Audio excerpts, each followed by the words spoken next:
the continued holding of hostages in Gaza and the firing of rockets towards Israeli population centers, which has continued this month. Mr. President, a fundamental shift is required to improve humanitarian operations in Gaza. It is essential to establish a safe, enabling environment, meet operational requirements, including funding, and assure that the Israeli authorities facilitate access that would allow for unimpeded movement of food, shelter materials for the winter, medicine, food, and the capacity to repair essential life-saving infrastructure. The mounting lawlessness inside the Strip must also be addressed. The second round of polio campaign began on 14 October in central and southern Gaza, but and it was very successful with over 90% vaccinated, but we have yet to access the north. I urge Israeli authorities to facilitate the full rollout of the campaign and to facilitate a similar coordinated efforts to meet winter needs. As the focus remains on Gaza and the escalating violence in the region, the situation in the occupied West Bank, including East Jerusalem, is also deteriorating. Violence continued at alarming levels, having intensified since the conflict in Gaza began. During the reporting period, 54 Palestinians, including 3 women and 8 children, were killed, mostly in the context of ISF operations in Area A, which the IDF say are targeting Palestinian armed groups and militants. In the same period, 8 Israelis, including 4 women, were killed by Palestinians in shooting attacks in the West Bank and Israel. Another 2 Israelis, including 1 woman, was killed in separate shooting attacks in Israel by Arab citizens of Israel. On the 1st of October, 2 Palestinians carried out a shooting and stabbing attack in Jaffa, killing 7 and wounding 15. On the 3rd of October in Tulkarem, 18 Palestinians were killed in an Israeli airstrikes, including 1 woman and 3 children. ISF said that they killed a Hamas commander and several Hamas and PIJ militants in the camp.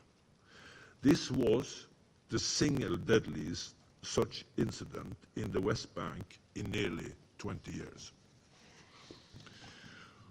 With the start of the olive harvest this month, daily settler attacks and harassment continued across the West Bank, sometimes with the presence or support of Israeli forces.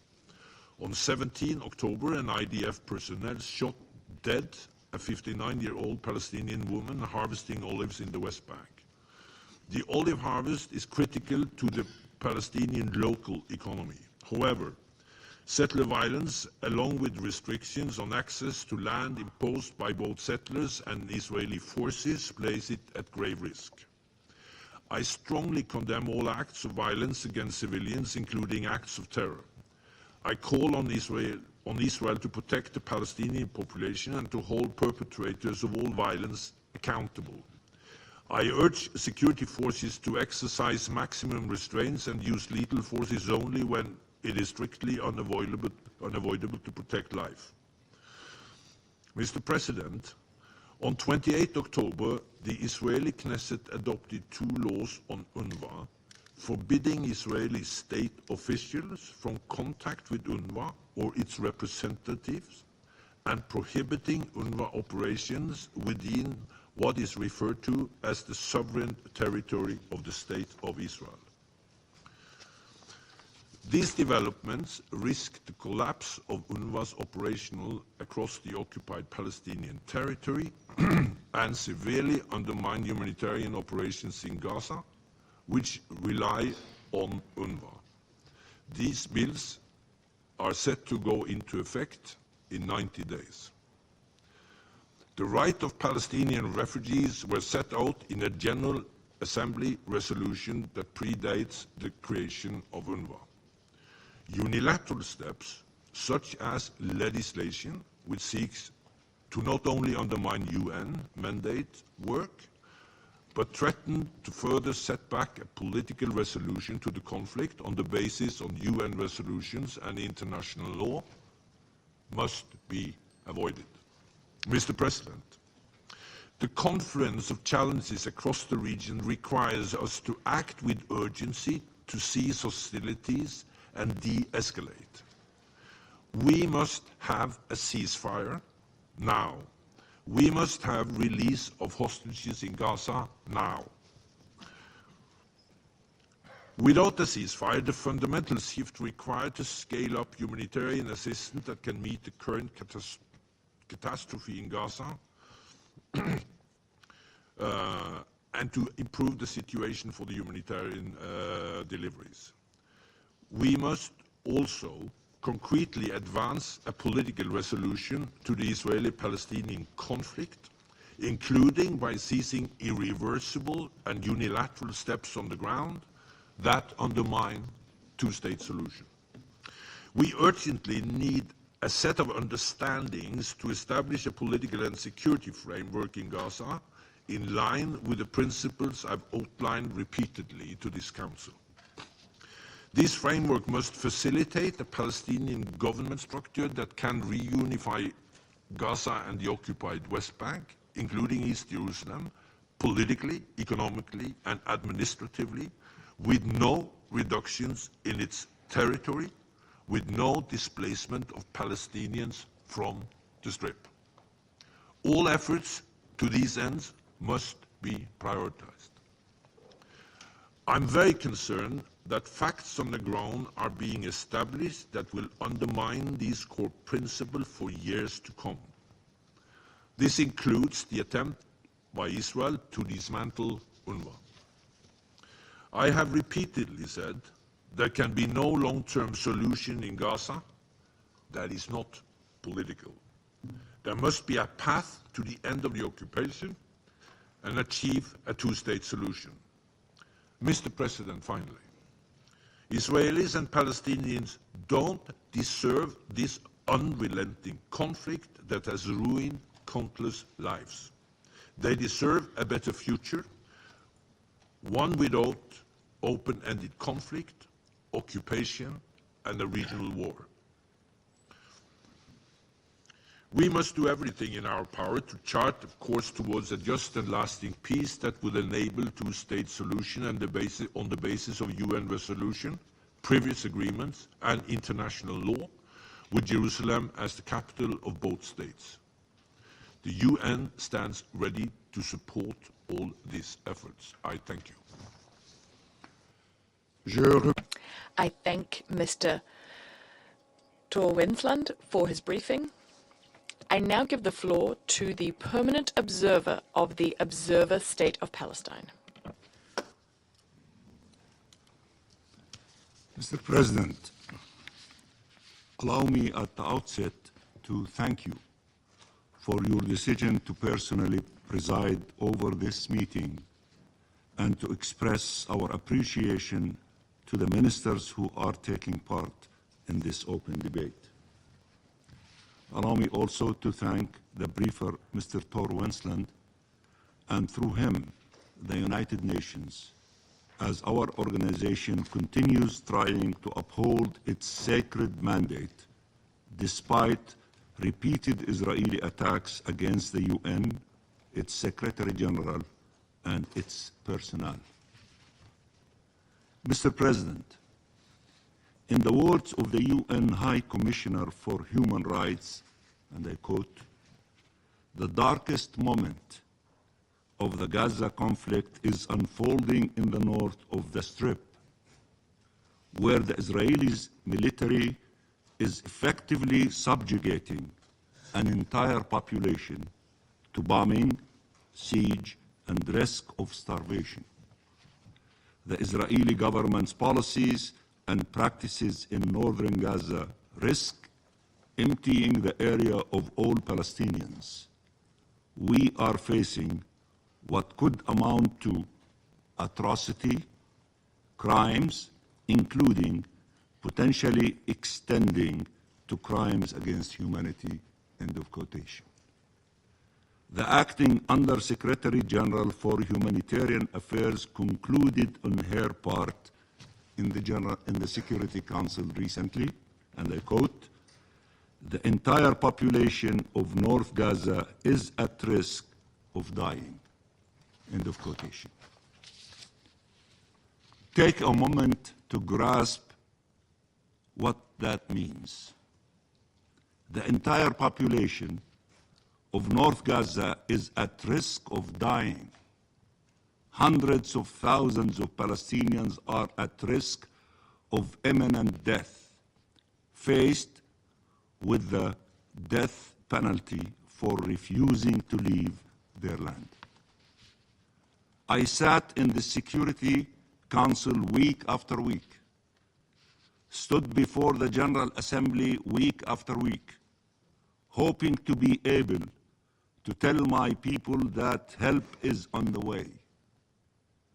They endured horrors that you watch on your TV screens and yet can barely comprehend, but their tormentors continue to be shielded and Palestinian victims continue to be abandoned.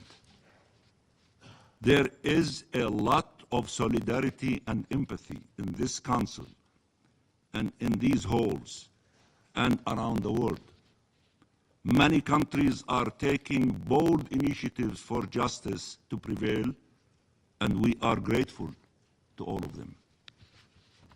But as we barely scratch the surface of ending Israelis' impunity, Israel continues committing crimes after crime, defying every rule and all states assembled in these United Nations, betting that its will to kill and colonize will outweigh the collective will of the international community to save lives and achieve freedom and peace.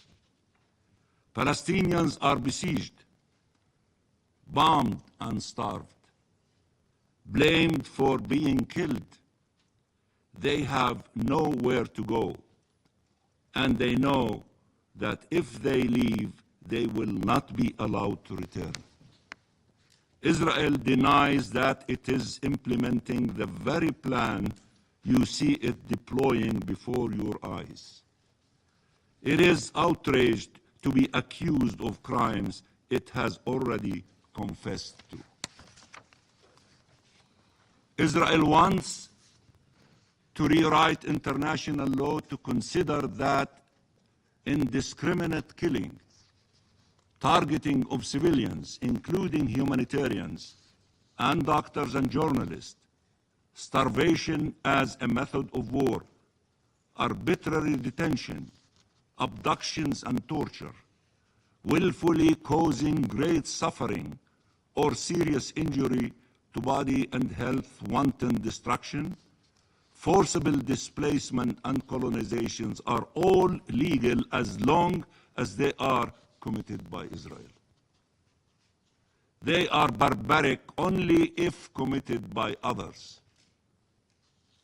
Israel is inventing a law that adapts to and changes with the identity of the victims and the identity of the perpetrators. A racist, supremacist, inhumane law. Will you allow Israel to dehumanize us further as part of its attempt to erase us? Will you? Will Israel succeed in making the destruction of the Palestinian people, starting with northern Gaza, acceptable to you? Or at least convince you it is inevitable and there is nothing you can do about it? There is a lot you can do. The Palestinian people did not surrender, neither should you. I said that more than one time. I repeat it, neither you. Mr. President, the ICJ delivered provisional orders considering that there is a real and imminent risk that irreparable prejudice will be caused to the rights found by the court to be plausible, including the right of the Palestinians in Gaza to be protected from acts of genocide and related prohibited acts identified in Article 3 of the Genocide Convention. Instead of abiding by these orders, Israel did not only breach them, it obliterated them, doubling down on its genocide. What was a real and imminent risk 10 months ago has become an undeniable reality today. Are states willing now to finally denounce this genocide, especially given Israeli crimes in northern Gaza? Are they willing to act accordingly? If not now, when? Once there are no more lives to save? Mr. President, Israel understands that to be able to pursue its genocidal and colonial campaign, it needs to dismantle the international law-based order or to carve an Israeli exception within it. It understands that the UN, its representatives and agencies, as well as the ICJ, the ICC, the humanitarian community, the journalists, are all obstacles on the way. It is no coincidence that this is the conflict with the most UN staff, humanitarians, and journalists killed. It is no coincidence that Israel has made outrageous accusations and led unprecedented attacks against the UN, the courts, the humanitarian and media organization in an attempt to intimidate and silence them. To better besiege the Palestinians, it needs to neutralize those who may provide them with help, those who could shed a light over the crimes against them, and those who may hold accountable those responsible. Israel is thus currently at war with the UN, with you all, declaring the Secretary General persona non grata, killing and maiming and detaining and torturing UN staff in the hundreds, attacking UN peacekeepers, including this morning in southern Lebanon, and striving to dismantle a UN agency, UNRWA.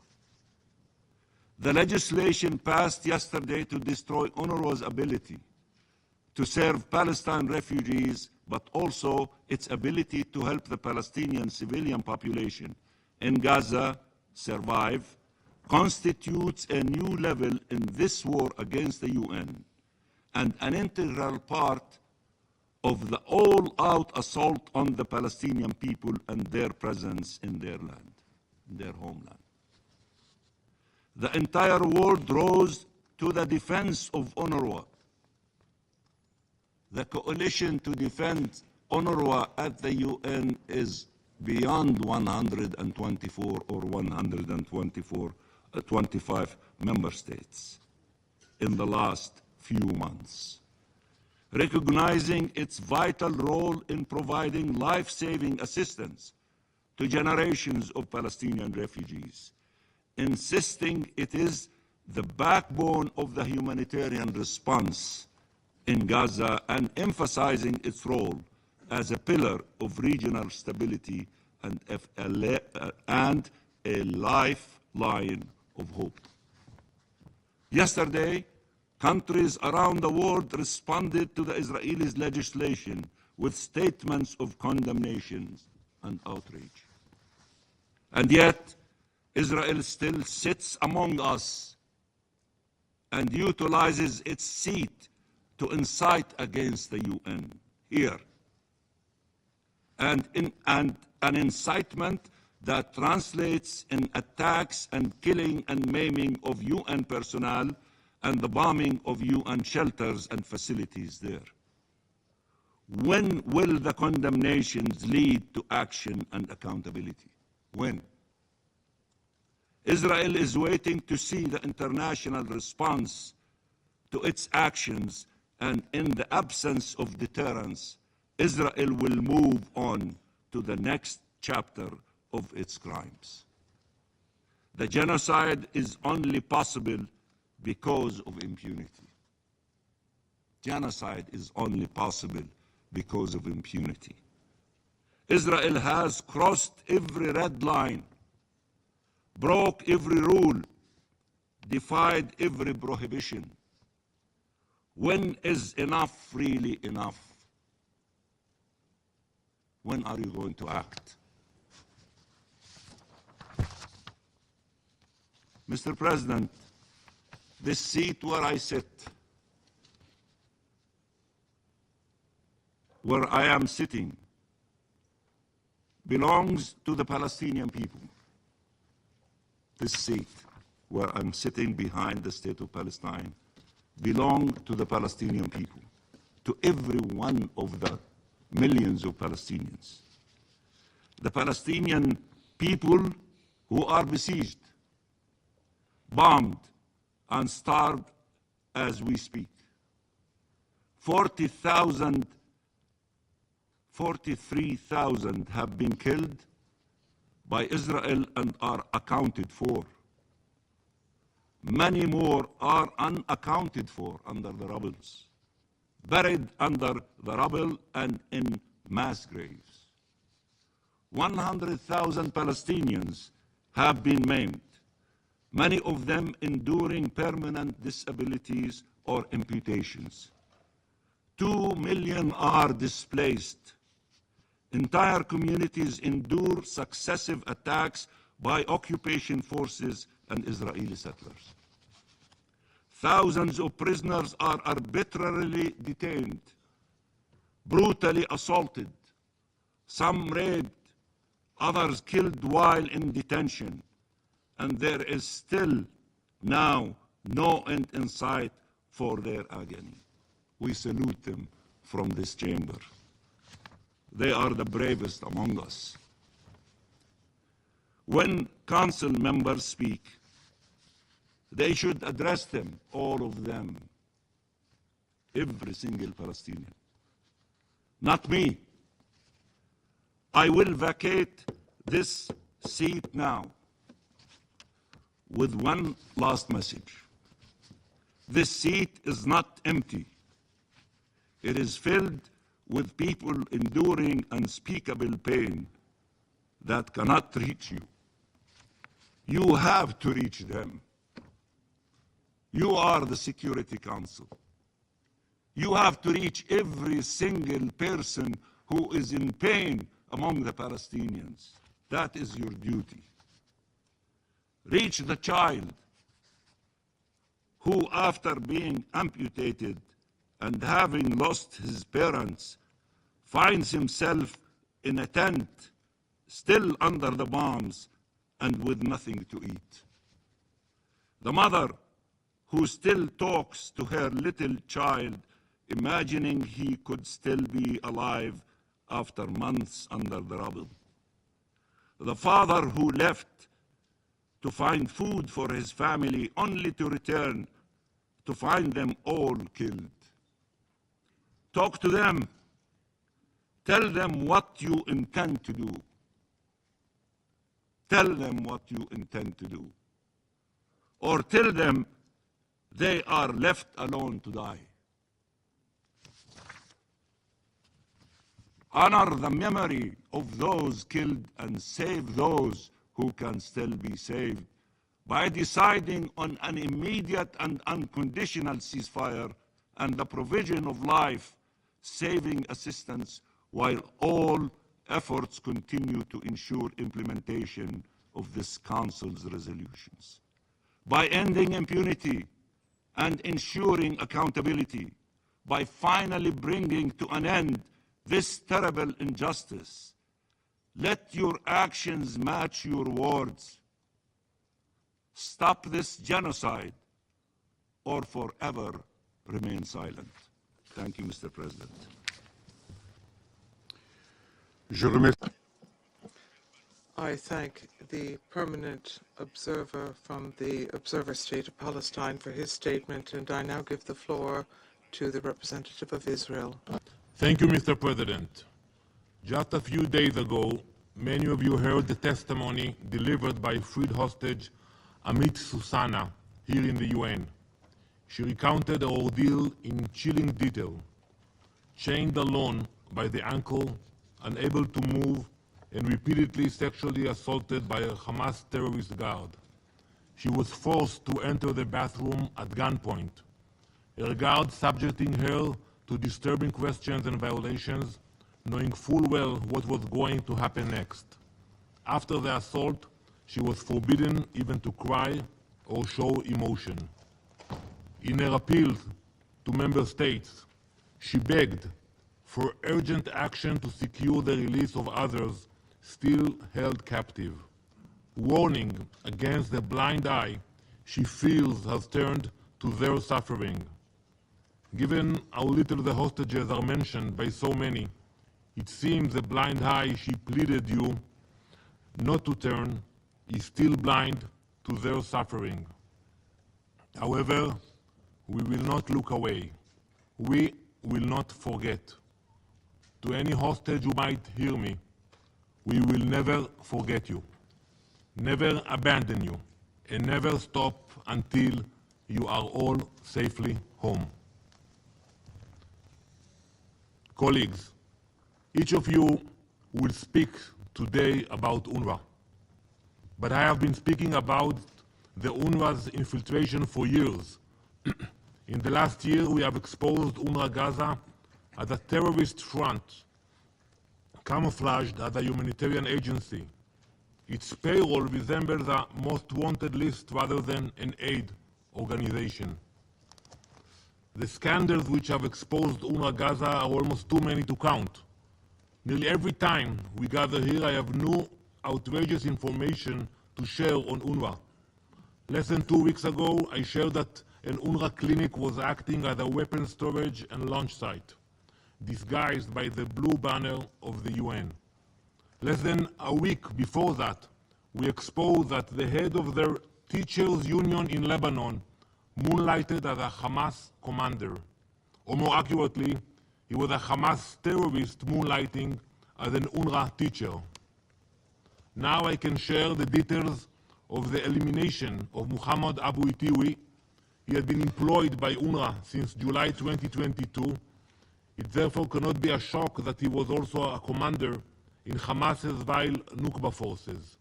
He personally participated in and directed the brutal murder, rape, and kidnapping of Israeli civilians on October 7th. Let me repeat, while Muhammad Abu Itiwi was collecting UN-funded paychecks every month, he was murdering and kidnapping Israeli civilians. It was Abu Itiwi who led the savage rampage on the bomb shelter in Re'im in southern Israel. Dozens of young people hid for their lives while their friends were being raped and murdered at the Nova Music Festival. Abu Itiwi led his men in murdering almost all of the young people hiding in the shelter and kidnapping the survivors. A UN paycheck was waiting for him in his letterbox when he went back to Gaza. After we delivered justice to this terrorist, UN officials had the audacity to mourn him. The Secretary General himself expressed outrage at his elimination. The Secretary General of the United Nations condemned the death of a terrorist who led some of the most vicious assaults on innocent civilians in modern history. Do not misunderstand me. It is legitimate to engage in debate. It is legitimate to criticize us. What is entirely illegitimate is to cover your eyes, to dismiss, to ignore what is clearly before you. It is not legitimate, nor it is moral, to ignore the indisputable fact that UNRWA Gaza has become a front for Hamas. Yet, that is exactly what the Secretary General is doing. I have often spoken in this chamber about the necessity of moral clarity, yet the reactions from this institution and its leader to the elimination of a terrorist make it clear that clarity is lost. Look at this picture. You can see Faisal Ali Muslim El Naami in the black shirt. Here he is seen loading the lifeless body of Jonathan Samerano into his car, a grotesque trophy bound for Gaza after his terrorist comrades murdered Jonathan at Kibbutz Be'eri. An UNRWA employee, while he's being paid by the UN, is inside Israel. There is also a video showing him collecting bodies and driving them into Gaza. When you look at this horrific image, one must ask, how does kidnapping and killing civilians fit into an UNRWA employee's job description? Where in UNRWA's mandate is this justified? And do UNRWA's mandate allow it? UNRWA donors know how their funds are being used? How can any nation or official defend such a monster? How can any one of you allow him to remain involved in humanitarian efforts? These are not aid workers. These are savages who have seized UNRWA Gaza and transformed it into a Hamas chapter. These heinous criminal scandals can no longer be swept under the rug, no longer ignored. This Council, the international community, and the entire UN must accept the reality that UNRWA Gaza is beyond redemption, beyond saving, beyond reform. We must turn a new page now. While our hostages continue to be tormented by the terrorist captors in conditions we cannot begin to imagine, while UNRWA continues to provide cover for terrorists, Israel has been hard at work delivering humanitarian aid to the people of Gaza. On average, over 100 aid trucks have entered Gaza daily for weeks. Yet, as of last week, there were 700 trucks filled with aid awaiting collection inside Gaza. Their contents are rotting away in the sun. It is clear to all those unblinded by political agenda that Israel has gone above and beyond its humanitarian obligations. The problem isn't the flow of aid, it is Hamas. Hamas hijacks supplies, storing or selling them to fuel their terror machine, while Gaza's civilians are neglected. Israel remains committed to working with our partners to deliver aid to those in need. But as long as Hamas exploits these resources, true humanitarian relief cannot reach the people of Gaza. We continue our humanitarian efforts. In particular, we have dedicated significant attention and resources to coordinating medical aid and assistance. Last week, the second round of the polio vaccination campaign was completed in southern Gaza in collaboration with WHO and UNICEF. This second stage saw almost 300,000 children under the age of 10 being vaccinated, with the campaign commencing in northern Gaza in the coming days. We also continue to facilitate the transfer of patients and medical staff to other hospitals. For example, on October 24th, our forces facilitated the transfer of patients, mostly children, from the Kamal Adwan Hospital to other hospitals in Gaza. And we thank our partners for their collaboration in such efforts. Colleagues, while Israel meets its humanitarian obligation in the south, fighting barbaric terrorists, we continue to drive Hezbollah from our border, as they launched relentless attacks against our civilians. Another civilian was killed last night. However, it is not only our civilians whose lives Hezbollah risks. As we operate in southern Lebanon, our forces have located and dismantled dozens of tunnel shafts and terrorist infrastructure, eliminated dozens of terrorists, and located massive amounts of weapons. In one particular discovery, a weapons store containing grenade launchers, missiles, RPGs, and other weapons were hidden inside a mosque in the heart of a civilian neighborhood in Lebanon. These outrageous violations of Resolution 1701 and 1559, as well as basic laws of morality and decency, cannot be overstated. We have also proven time and time again the exploitation of unified positions by Hezbollah.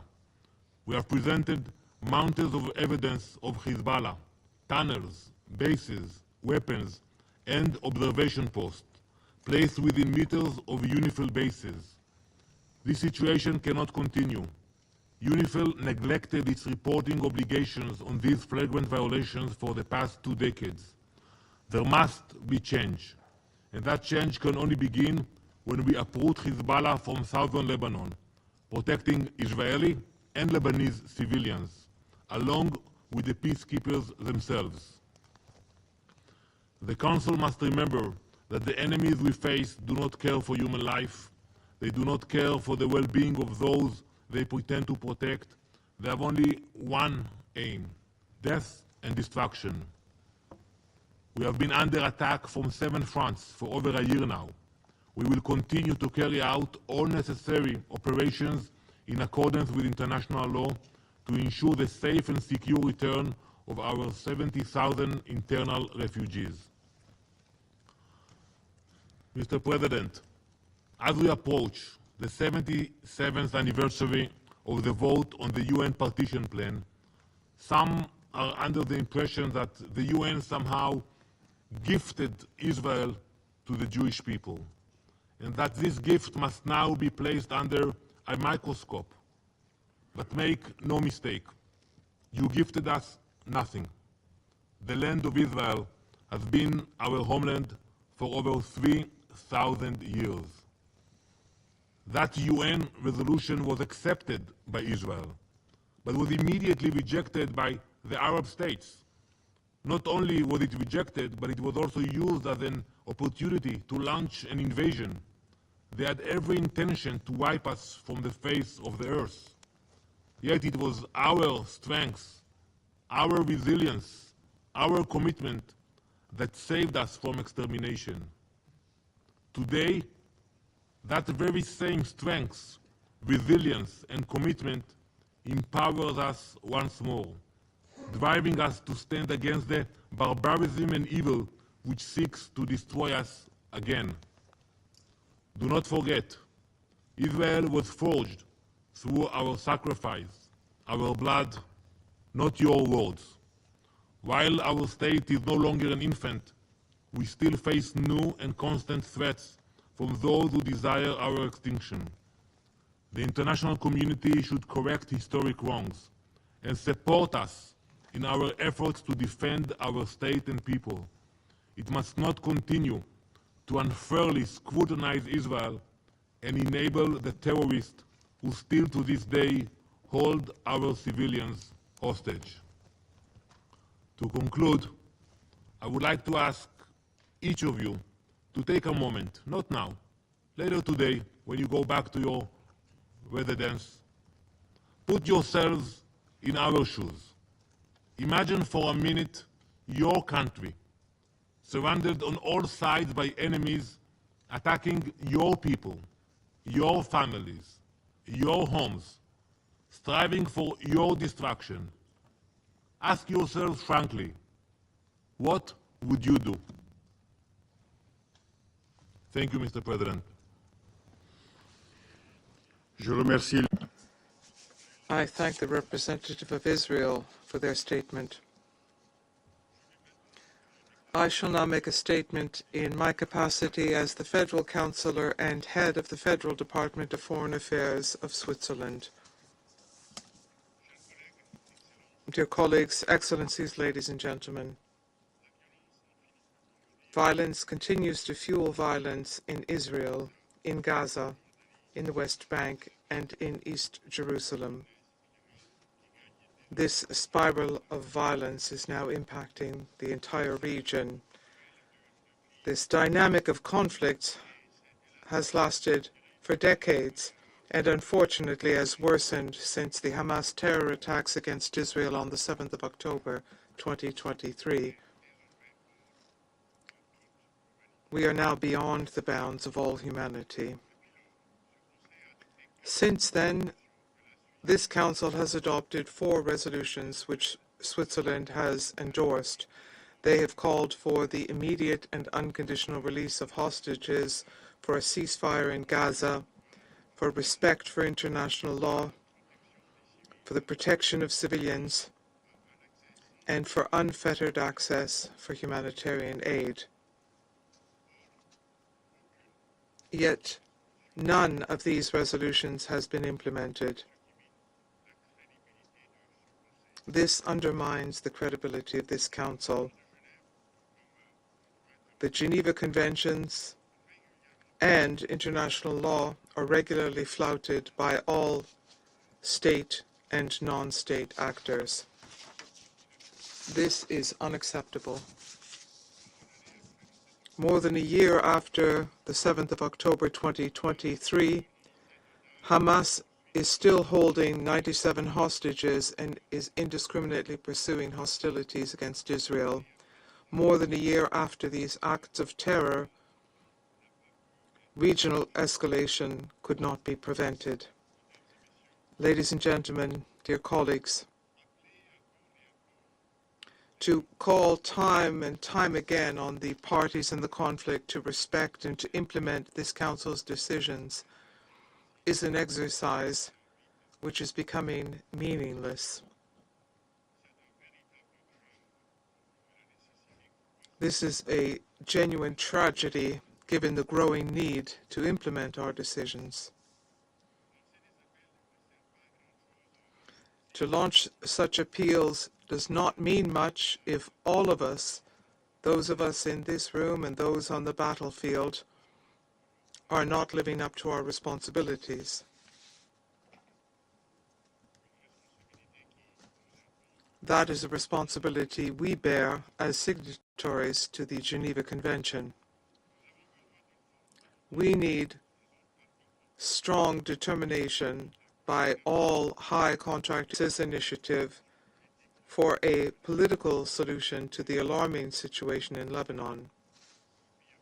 My country calls on all parties to the conflict to commit in good faith to negotiations and to respect their obligations under international law. Excellencies, ladies and gentlemen, we are meeting here as well to reaffirm the key role of the United Nations for peace, stability, and humanitarian aid in the region. Any UN agency must be able to carry out its work and help individuals in need. And the UN Secretary General must be able to speak without hindrance with all parties. Any unilateral attempt to weaken his mandate will only weaken multilateralism as a whole. We created multilateralism in point of fact to guarantee peace and security in the world. This is a world in which Switzerland is prepared to play its part. Thank you for your kind attention. I resume my function as President of the Council. I now give the floor to His Excellency Mr. Hugh Hilton Todd. You have the floor.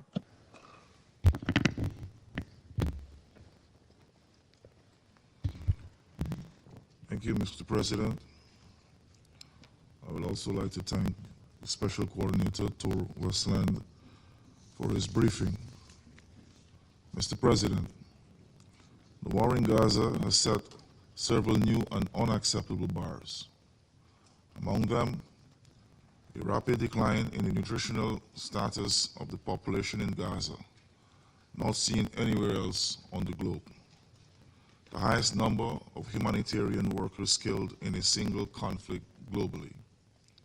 Further, more women and children have been killed in this Gaza war than in any other recent conflict in a single year. We have witnessed too often the tragic irony of sophisticated precision weaponry striking innocent human beings instead of military targets. women, children, the elderly, the disabled, aid workers, their life cut short, extinguished amidst the rubble of homes, schools, hospitals, and places of worship. More than 42,000 persons have been killed and over 100,000 injured.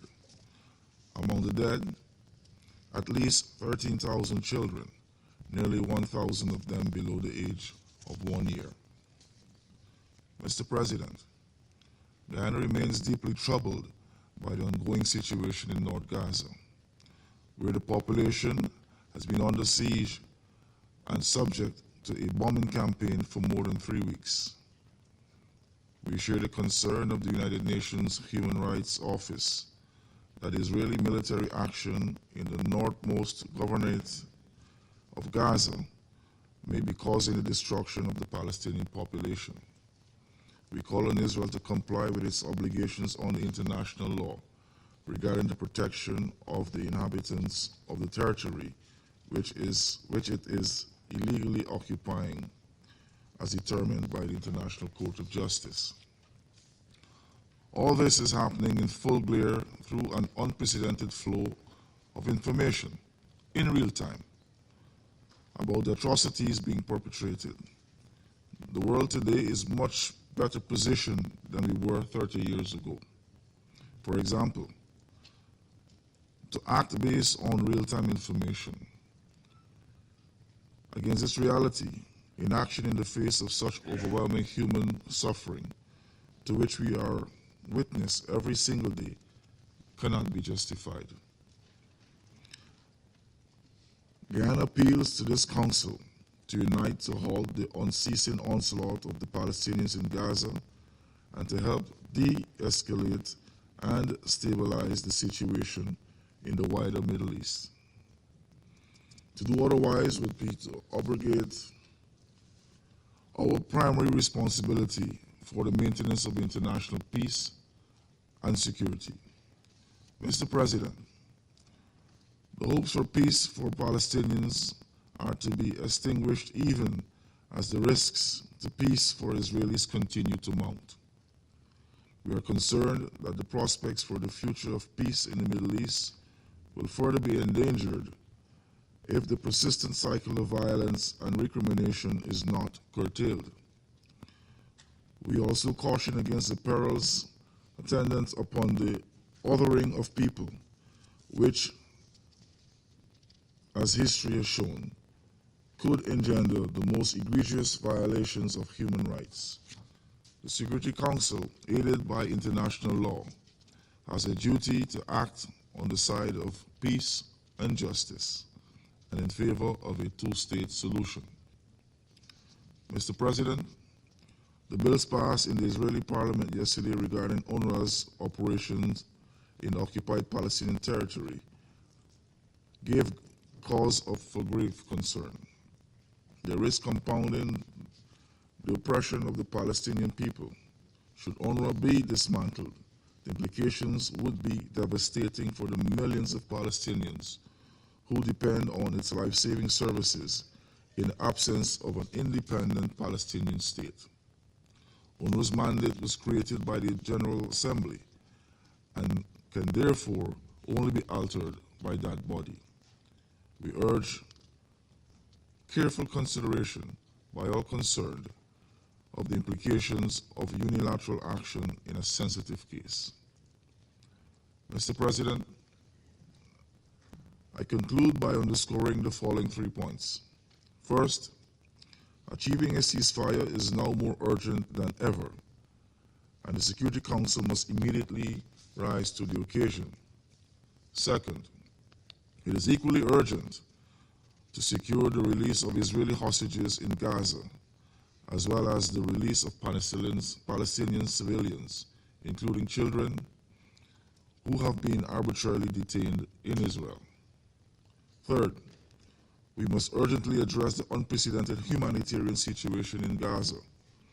Guyana is particularly disturbed about what is taking place in North Gaza, where the level of food insecurity is compromising people's immune systems, subjecting them to wasting and other intolerable forms of suffering. Children are bearing the brunt of acute malnutrition and famine is all but confirmed. Let us act now to end this war and the suffering of the Palestinian people. Our common humanity demands it. I thank you. Je remercie. I thank His Excellency, Mr. Hugh Hilton Todd, Minister of Foreign Affairs and International Cooperation of Guyana, for his statement. I'd now like to give the floor to Her Excellency, Mrs. Linda Thomas Greenfield, Permanent Representative of the United States and member of President Biden's Cabinet. Thank you, Mr. President. Thank you, Coordinator Winsland, for your sobering briefing. I don't know how many people in this room have watched a child die of starvation. I have. It was nearly 3 decades ago, but it's the kind of memory that one doesn't forget. Her rib bones poking out from under her skin, bloated belly, gaunt eyes, and I remember her mother's eyes filled with despair. And I think about her as we have seen reports that no food assistance has reached Jabalia or Beit Lahia since early October. About the ribs and the bellies, the eyes of children in northern Gaza, and about their parents, themselves having gone days without food, desperate to save them.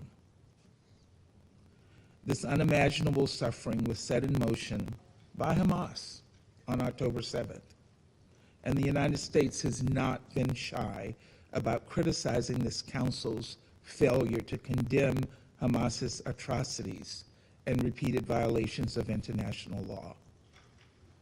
Many in this council have not done as of yet.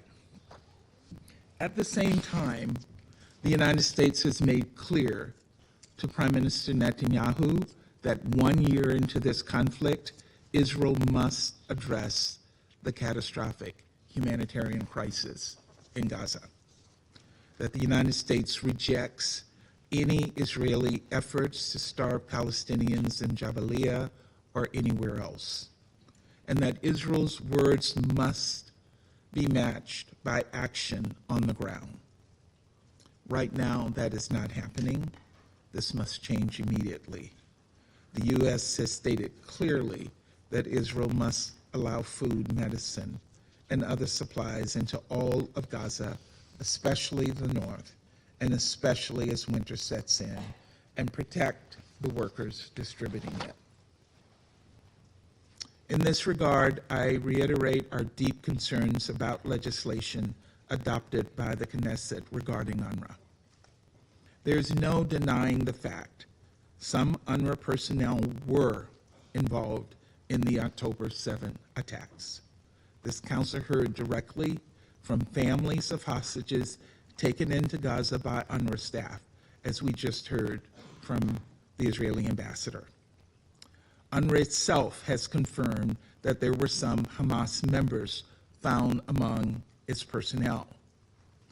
In addition, though we acknowledge the steps UNRWA has taken to implement the reforms outlined in the Kelowna report, we need this progress to accelerate.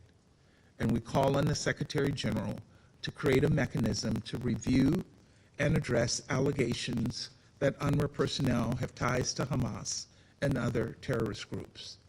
At the same time, we know that right now there is no alternative to UNRWA when it comes to delivering food and other life-saving aid in Gaza.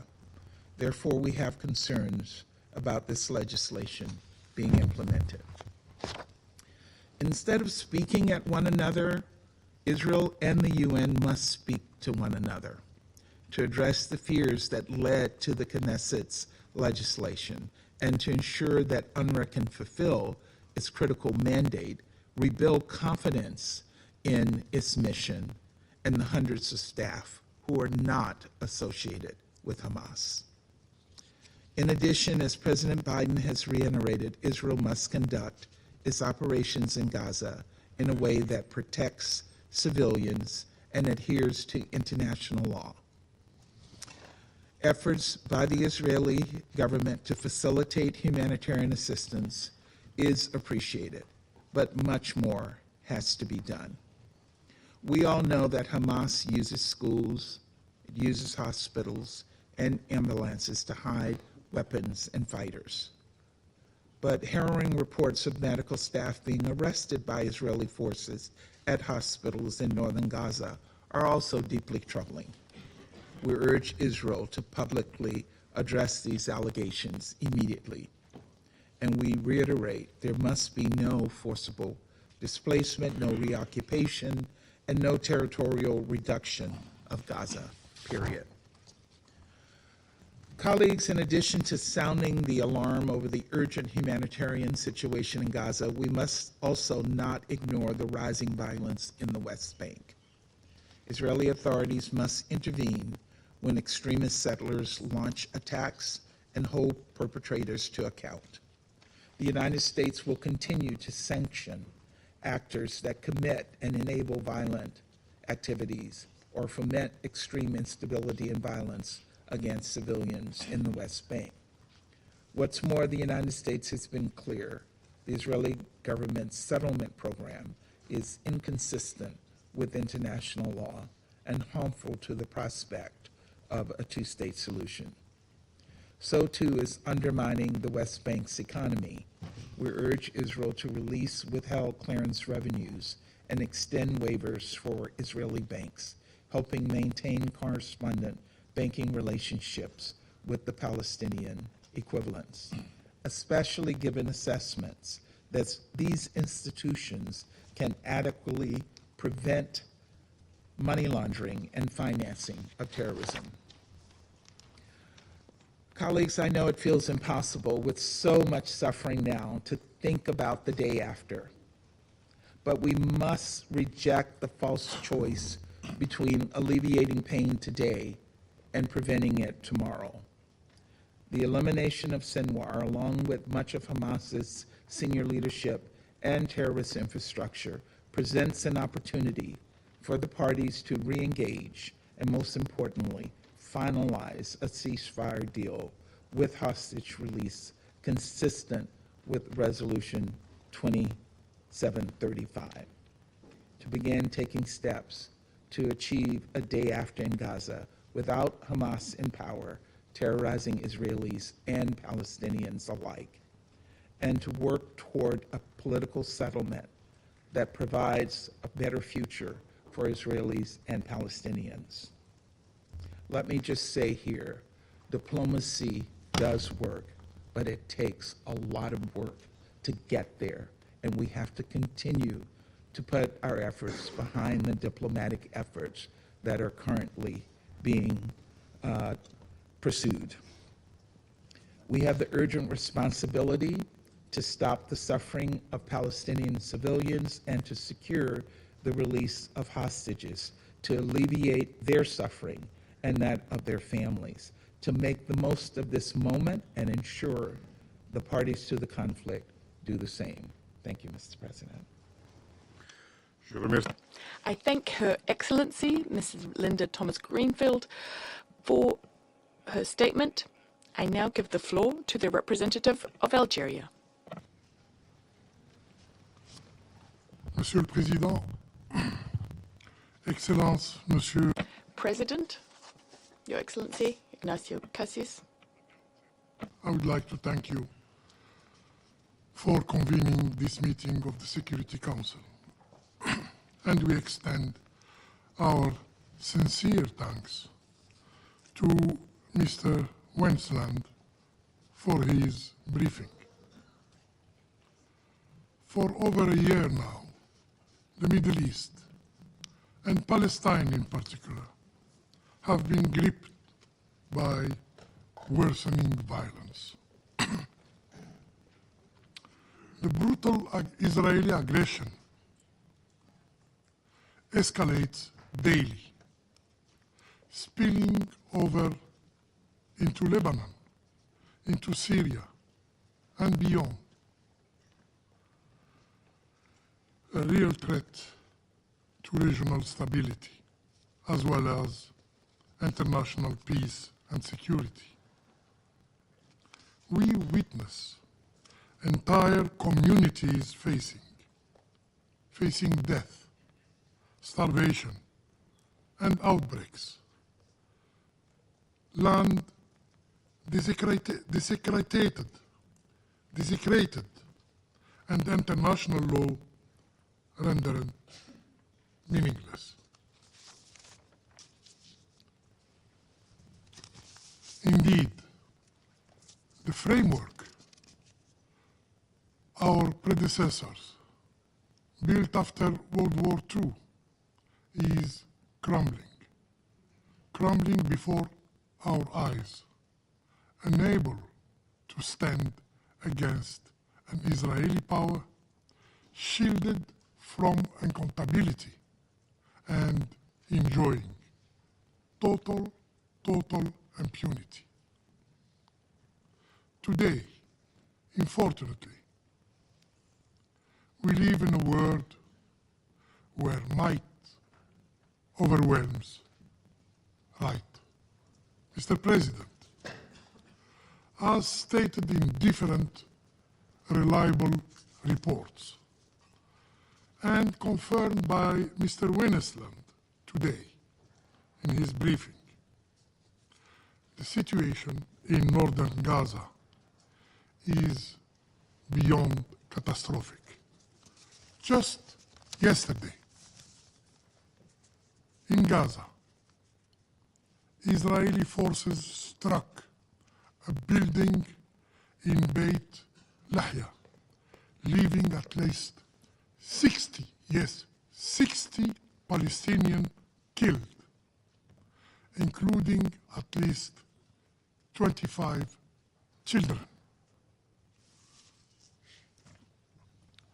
To grasp the unprecedented level of destruction in Gaza, one only needs to look at the New York Times today.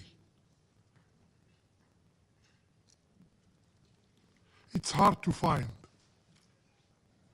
in Gaza a single building that remains undamaged. This destruction is not driven by military objectives, but rather reflects a policy, an Israeli policy, aimed at forcibly displacing Palestinians from their homes. As one UNRWA staff member described, people in northern Gaza are waiting for death. They are feeling abandoned, hopeless, and alone. For 3 weeks now, relentless bombing have denied even UN staff access to food and medical care. And the healthcare system in Gaza is on the brink of collapse. Kamal Adwan Hospital, who suffered several bombardments, is barely functioning, with no more blood unit, no shroud, and no basic medical supplies. As the hospital director said, we were expecting humanitarian aid to arrive, as promised by the international community, as promised by the Security Council. What we had? Only Israeli tanks came instead, Amid this crisis, polio vaccination campaign is halted now, leaving children unprotected. Furthermore, in the south of Gaza, conditions are not even better. Worse still, the situation is rapidly deteriorating as the Israeli occupation weaponizes starvation against civilians, especially children, by denying them essential food. According to verified figures, during last year, more than 200,000 aid trucks have been barred from entering Gaza. This is the real face of an Israeli occupation that threats Palestinians as less than human beings. Mr. President, UNRWA, the lifeline of hundreds of thousands of Palestinians, faces relentless attacks by the occupying power. 231 staff members of UNRWA have been killed. 190 premises of UNRWA were bombarded by the Israeli army. And now, the operation of UNRWA are at risk of being completely halted. Just yesterday, the Israeli authorities adopted 2 bills aiming at halting UNRWA activities in the occupied Palestinian authorities territory. Algeria firmly condemns this decision and recalls that UNRWA operates under a mandate from the General Assembly of the United Nations, warranting our collective defense and support. And UNRWA is irreplaceable, and UNRWA is indispensable. It must continue to serve as a lifeline for Palestinian refugees until a just and political solution is achieved, establishing an independent Palestinian state. Mr. President,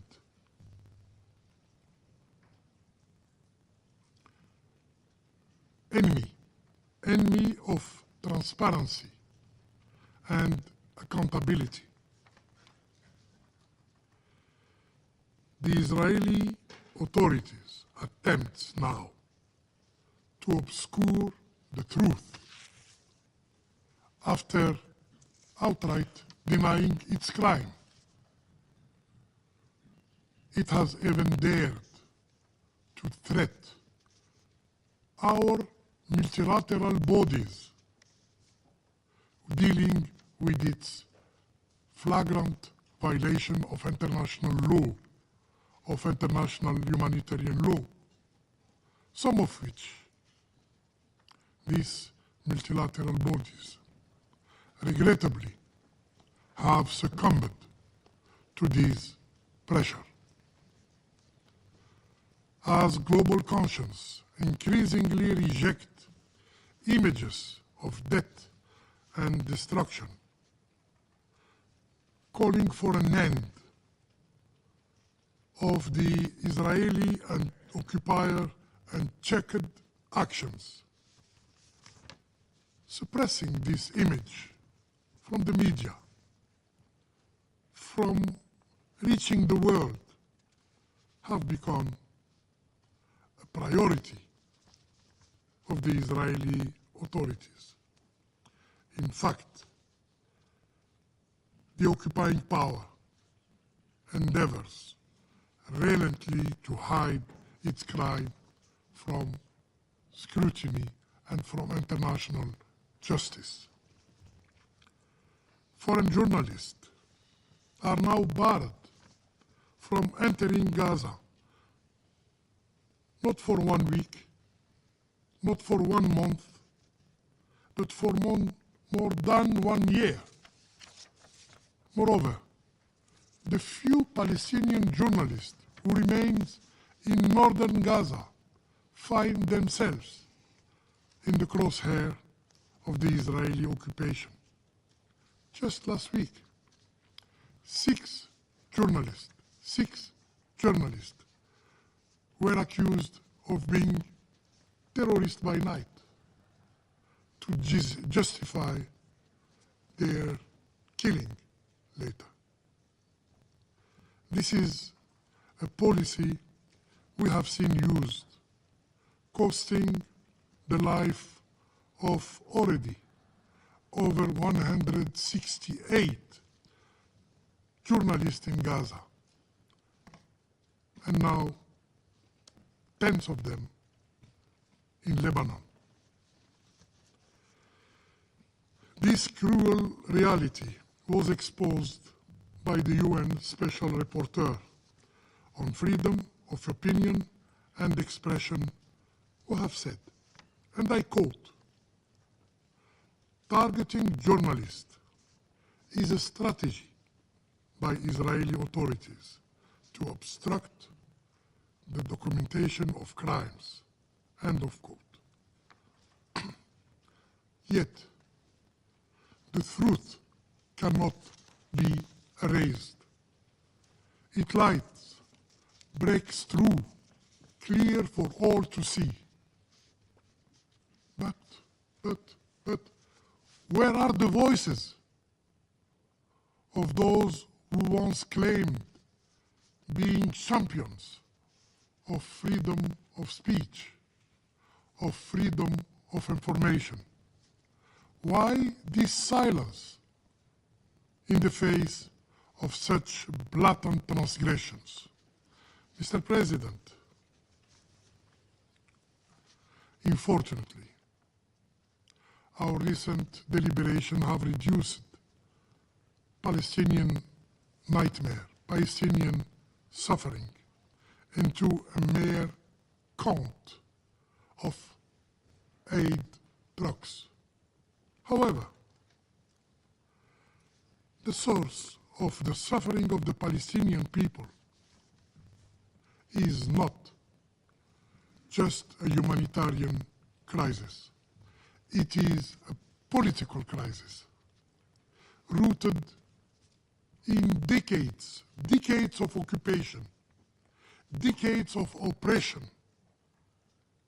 dating back to the Nakba.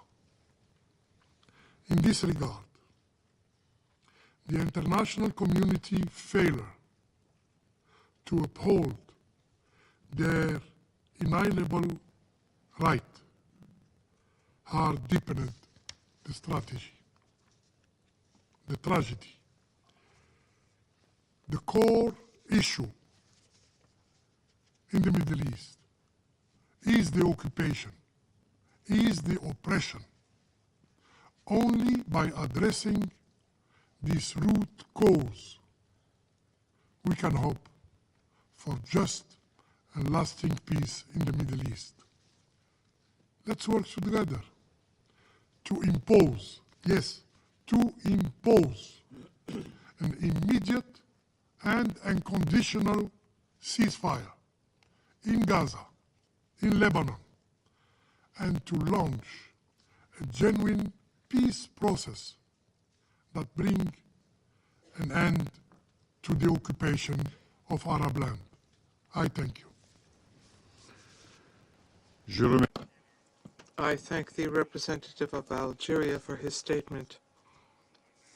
I now give the floor to the representative of the Republic of Korea. Thank you, Mr. President. I would also like to thank Special Coordinator Tor Wensland for his briefing. Since the horrendous terrorist attacks by Hamas on October 7th of last year, the international community has been witnessing unprecedented humanitarian catastrophe and challenges to the regional order. Violations of international law are happening each and every day. Civilians and the civilian infrastructure, including hospitals and schools, are being targeted. Israeli hostages are still held in Gaza.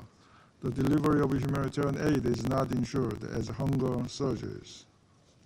Relentless expansion of settlements in the West Bank, along with worsening violence and impunity, are slicing up Palestinian land and threatening the viability of the two-state solution. This organization, UN per se, is under severe attack. UNIFIL in Lebanon is subject to repeated attacks. Israeli acts that constitute violations of international humanitarian law. UNRWA is confronted with existential challenges and has seen 233 of its humanitarian workers killed in Gaza in the last year. Mr. President, international humanitarian law must be observed at all times. The Republic of Korea expresses its grave concern once again over escalatory Israeli attacks, killing and wounding innocent civilians. Particularly, we are disturbed by attacks on civilians in besieged northern Gaza. As aid is blocked, polio vaccination is delayed, and hungry families are being forced to flee south at gunpoint. The Republic of Korea also condemns the use of civilians and the civilian infrastructure for military purposes by both Hamas and the IDF. Moreover, yesterday's approval by the Knesset of the two bills against UNRWA is extremely alarming. It is Israel's obligation under the UN Charter to assist and grant privileges and immunities for the activities of the organization. With the collapse of UNRWA, 2 million Palestinians in Gaza will suffer even worse. In the long term, too, the reality without UNRWA is unacceptable, as the agency has provided the essential services, including education and health care, to millions of Palestinian refugees in Gaza, the West Bank, and beyond for decades. Let us be clear, UNRWA is indispensable. Israel's actions against UNRWA will also have a devastating impact on Israel's relations with regional countries and the international community. As such, along with the vast majority of UN member states, the Republic of Korea urges Israel, as a decades-long member of the United Nations, to act more responsibly and to immediately stop all measures dismantling UNRWA. Mr. President, an immediate ceasefire in Gaza, along with the immediate release of hostages, as well as rapid de-escalation in the region, are not an option. It is the only way to save thousands of lives and open a new pathway toward the regional stability and long-term peaceful coexistence based on the two-state solution. I thank you, Mr. President.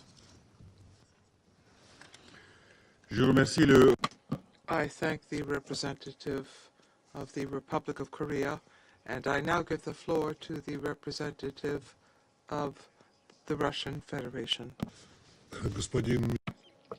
Minister, we welcome your participation in the quarterly Security Council debate on the situation in the Middle East, including the Palestinian question.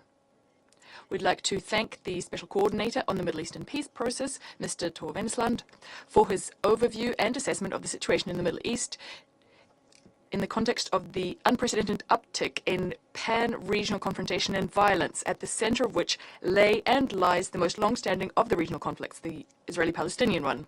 Over a year ago, in the Gaza Strip, the flames of war blazed with renewed intensity. The war is already the bloodiest in the long line of Arab-Israeli wars. The number of people killed, wounded, and missing is now over 150,000, and it continues to rise unabated. Most of the victims are peaceable civilians in Gaza, among which, in fact, the majority of which are women, children, and older persons.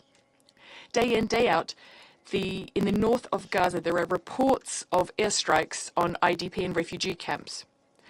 Owing to the latest IDP attack on Beit Lahia on the 26th of October, over 49 people died, over 80 were wounded. In the context of military hostilities and Israel's blockade on the enclave, a genuine humanitarian catastrophe is raging, with large-scale hunger or famine, outbreaks of infectious diseases, as well as total destruction of civilian infrastructure. The number of refugees and repeatedly displaced persons runs into the millions. The dire situation persists in the West Bank, including East Jerusalem. There are military raids by the Israeli army and clashes between locals and settlers, which are continuing. The number of detained Palestinians in the West Bank, starting from the 7th of October, has now exceeded 11,000 people. According to the president of the ICRC, Mirjana Spodanich, the Israeli military operation has completely changed the very nature of the conflict towards dehumanization and the stripping of the peaceable civilians of their human dignity. A hallmark of the crisis are direct threats and the use of force by Israel against the UN and its specialized agencies. During the year since the military operation began in the Strip, over 310 humanitarian workers were killed, including 231 UNRWA staff. This is the largest loss in the history of the United Nations. The agency itself, since it was founded in 1941, has been a unique body protecting the rights of and assisting Palestinians in the occupied Palestinian territory, the OPT, and in neighboring Arab countries. It is the backbone of the UN's humanitarian dimension in the region. A UN agency which has for decades was the main supplier of life-saving aid to Palestinians, not only in the Gaza Strip and in the West Bank, but also in Lebanon, Jordan, and Syria. Today, UNRWA is on the brink of being completely dismantled, as yesterday the Knesset adopted bills banning UNRWA's work and revoking all of its staff's immunities. Since the active phase of Israel's campaign against UNRWA began, we've said on many occasions that the stoppage of its work would have the most corrosive of consequences for the region and for the entire UN system. It sets a serious precedent which undermines the foundations of the international multilateral system of cooperation. Before our very eyes, we're seeing a violation of the UN Charter, relevant UNGA resolutions, and the UN Convention on Privileges and Immunities. Israel has, in fact, single-handedly decided to cancel this specialized UN agency, which is not to its liking. On top of that, the precipitously deteriorating situation in the OPT and the financial crisis prompted by the US's refusal to provide funding to UNRWA, yesterday's decision taken in the Knesset risks definitively dismantling the agency and its work, something Israel has been seeking for decades. We support the Secretary General's statement according to which UNRWA is irreplaceable and that there is no alternative to it. Today, when in the Gaza Strip we're seeing horrific events take place, when Gazans are being shorn of the last lifeline they have, we all know the answer to the question, can the Israeli authorities take responsibility for providing aid to Palestinians in need? And do they want to? We know the answer. Over the last few weeks, we're seeing more and more comments from UN representatives about the fact that they have no plan B if UNRWA is forced to liquidate, to dismantle. Well, the likelihood that these laws won't be implemented are almost nil. Further actions can be called something else, not just Plan B. Yet continuing to support Gazans no matter what, protecting 13,000 UNRWA staff in the Gaza Strip is something the international community is duty-bound to do. Israel's attempts to wind down UNRWA in the OPT is at odds with Israel's obligations as the occupying power, as well as the undertakings it accepted when it acceded to the UN, including the implementation of UNGA Resolution 194 about the rights of Palestine refugees to return and compensation. Mr. President, as we've said on many occasions, last year's attacks by Hamas have no justification, nor can there be any justification for them. We condemn them and continue to do so. Having said that, there is no justification for what followed, collective punishment we meted out on millions of peaceable Palestinians. And yet Israel didn't stop there. Today, with the silent endorsement of Washington, it continues to fuel full-scale regional confrontation. The spiral of violence has moved far beyond the confines of the OPT, destabilizing the situation in the Mediterranean and Red Seas. Since the end of September, West Jerusalem opened up a second front in Lebanon, announcing an offensive operation called Northern Arrows. The stated objective is undermining the military infrastructure of Hezbollah. We're getting many reports about civilians dying in mass, indiscriminate strikes on residential, densely populated neighborhoods in Beirut and other Lebanese cities. These are being conducted by the IDF. Among the dead and wounded are civilians and, of course, many journalists and media workers. In the night between the 24th and 25th of October, the Israeli Air Force conducted a raid on the residential area of Hasbaya in southern Lebanon. As a result, 2 workers of Al Mayadeen TV station and Al Manar TV station operator died. Recently, Israelis attacked the offices of Al Mayadeen in Beirut. Losses among civilians and journalists are equated with civilians, are seen by West Jerusalem as collateral damage. Against this backdrop, we'd like to remind you that in southern Lebanon alone, according to preliminary figures, the number of journalists killed in last year runs into tens and dozens. Starting since the military operation in the Gaza Strip, roughly 140 media workers died in the line of duty. We cannot but conclude the fact that hunting journalists who are undermining West Jerusalem's monopoly over information about what's happening is something that Israel is doing deliberately. Given Israel's invasion of Lebanon, UNIFIL also came under attack. UNIFIL was deployed at the official behest of Beirut in accordance with Security Council decisions. The latest decision, UN Security Council Resolution 2749, was adopted unanimously in August of this year.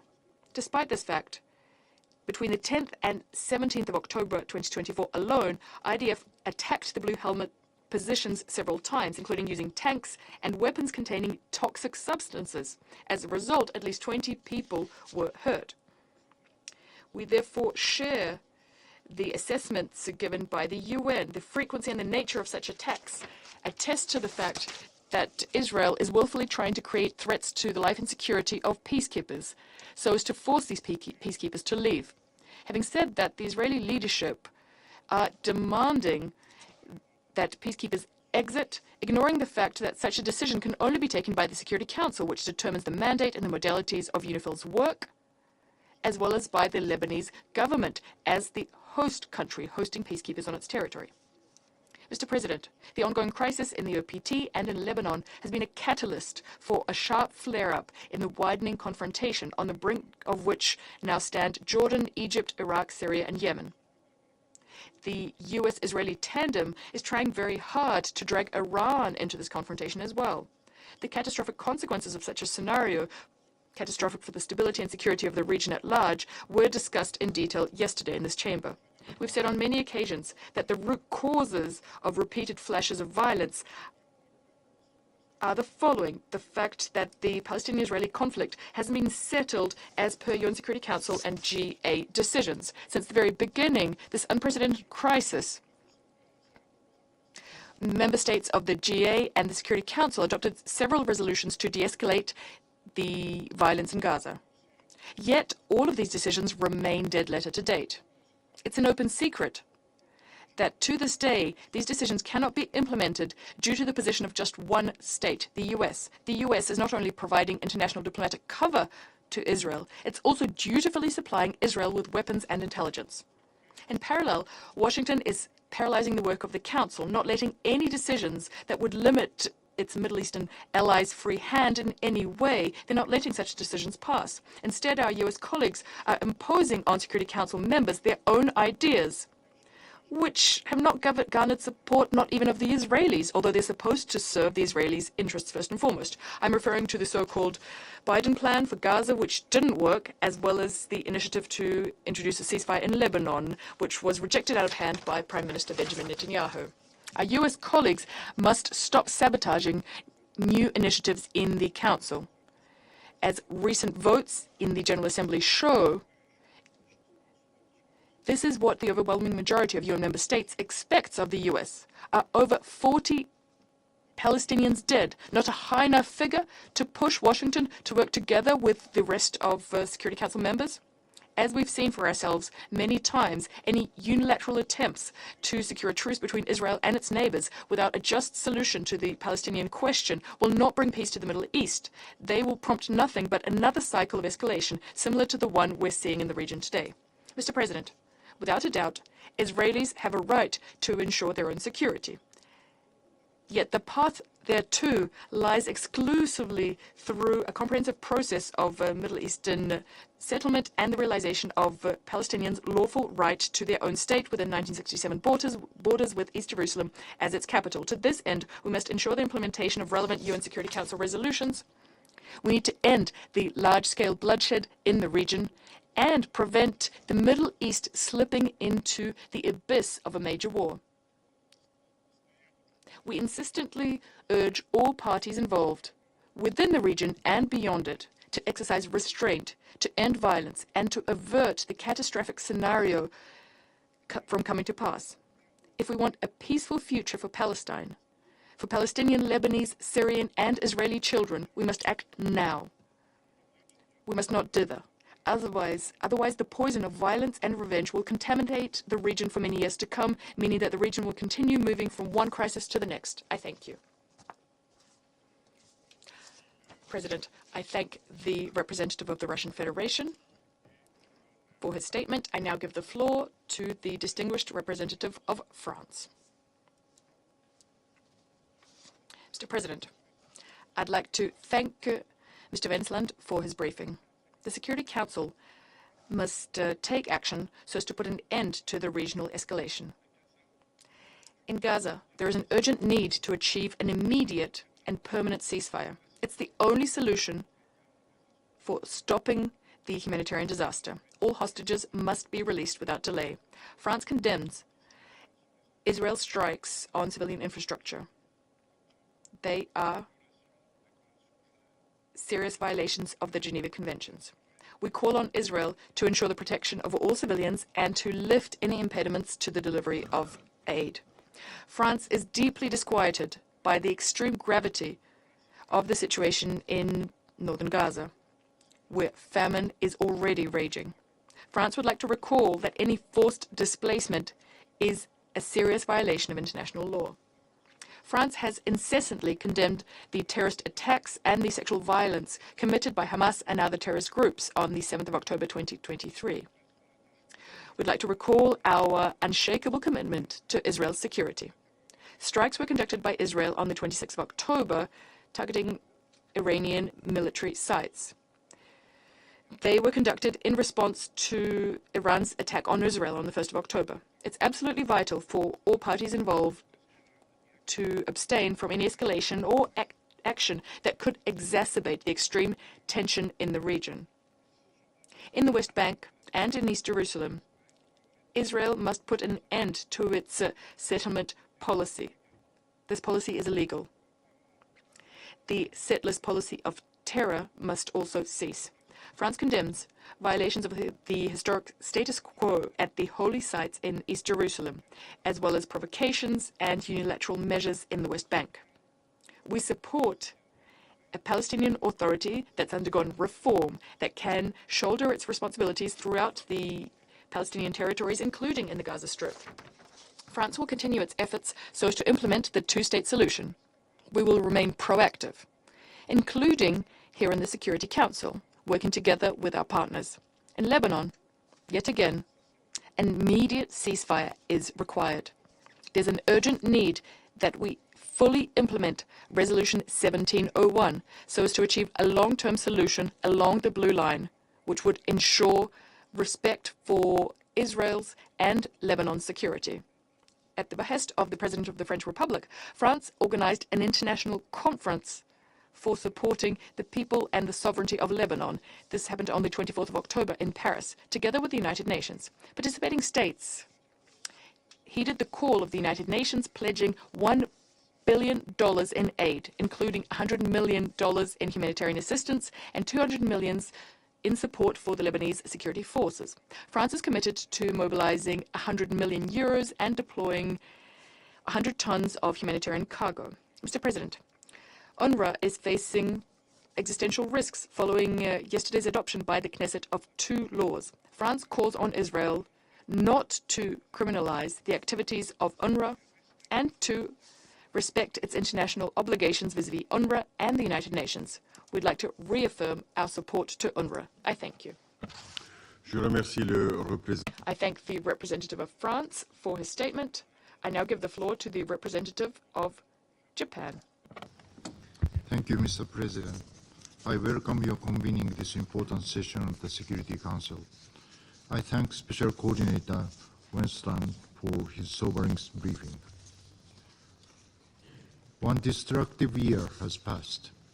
Japan renewed its unequivocal and strong condemnation of the heinous terror attacks and hostage-taking by Hamas and others on October 7th last year. Since then, the Gaza's agony has been deepening. Tens of thousands of civilians have been killed and injured, and the population, including the hostages, are enduring unimaginable horrors. The longer the conflict in Gaza, the more innocent civilians victimized, the more hostages suffering and their lives in danger, the worse the humanitarian situation and the greater risks of the conflict spreading to the wider region. Therefore, Japan once again strongly demands the immediate ceasefire in Gaza and the release of all remaining hostages. We support Resolution 2735 and remain hopeful that the tireless diplomacy of the US, Egypt, and Qatar will achieve a breakthrough soon. In the meantime, we must save the most vulnerable, particularly those in northern Gaza who are facing siege, bombardment, evacuation orders, and starvation. The delay in the polio vaccine campaign in the north is also deeply worrying. Moreover, Japan is gravely concerned about the Knesset bills adopted yesterday, severely restricting the operation of UNRWA, an agency indispensable for sustaining the lives of the citizens and Palestinian citizens and refugees. Any further humanitarian tragedies cannot be tolerated, and preventing them is the responsibility of the UN members. While we need to watch the reform of UNRWA, maintaining the function of UNRWA is a part of this responsibility. Mr. President, beyond Gaza, the situation in the West Bank remains serious. We call on the Israeli government to fully freeze settlement activities and take appropriate measures to prevent continued extremist settler violence. A revitalized Palestinian Authority is critical to restoring peace and stability for both Israel and Palestine. Thus, we, international community, should assist in reforming the PA, both politically and financially. For decades, Japan has provided the necessary assistance to the PA. What we have offered is not just resources or projects, but the hope for a peaceful future. We remain steadfastly committed to this end. Mr. President, Japan is deeply concerned about the exchanges of attacks among regional actors, including the latest attack by Israel against Iranian military facilities, and strongly condemns any action that escalates already volatile situation. All parties should exercise maximum restraint. In Lebanon, fighting between the IDA and Hezbollah continues, affecting civilians on both sides of the Blue Line.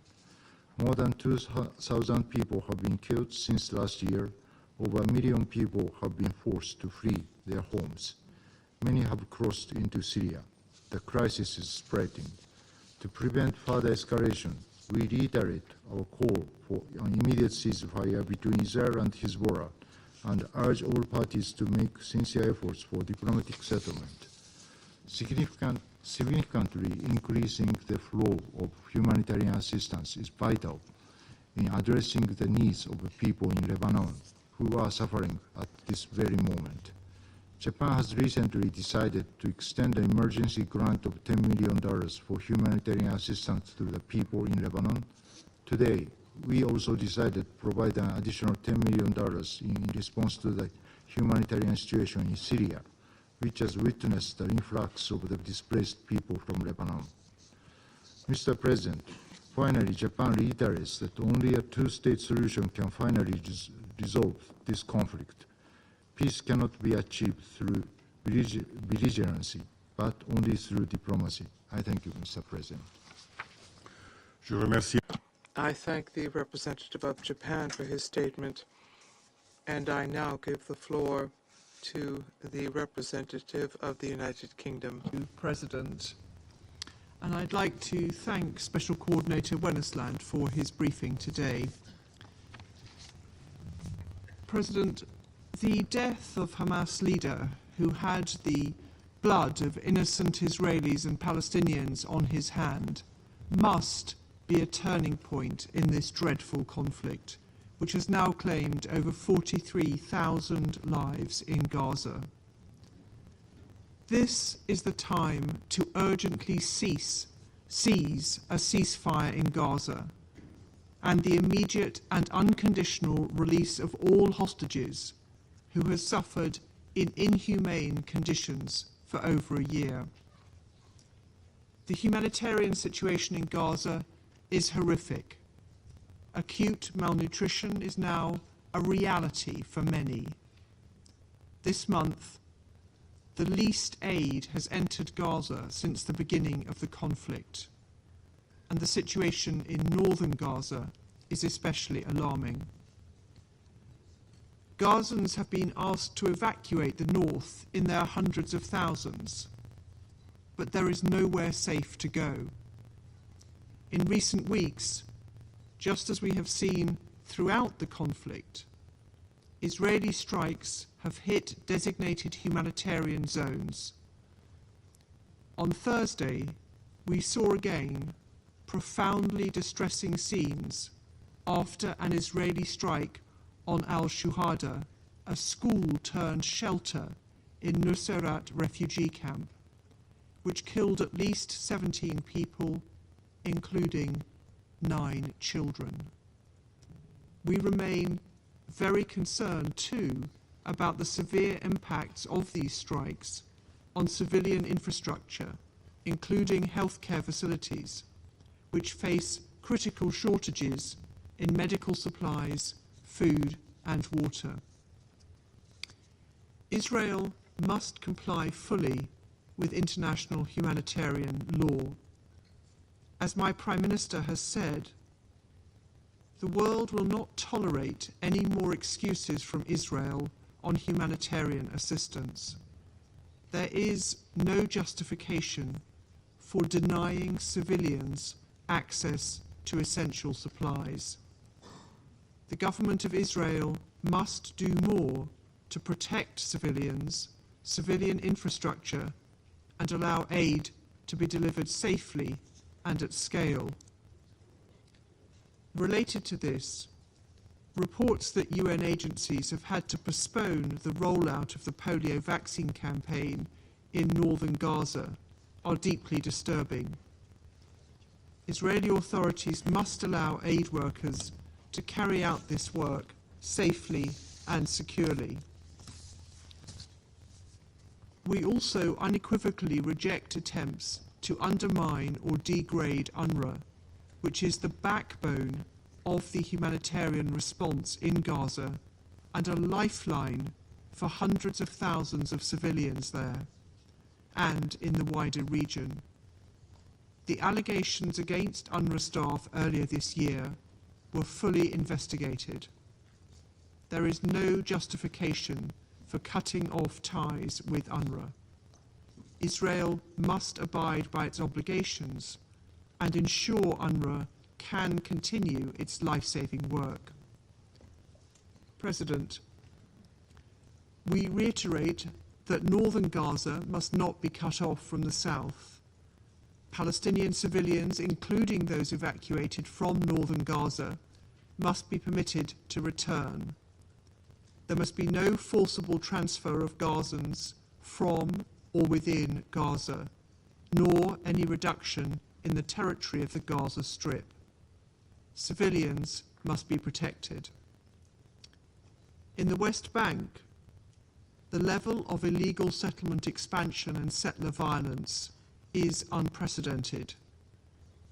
Israel must take action now to address this. President, a sustainable solution to this crisis cannot and will not be achieved through unilateral action.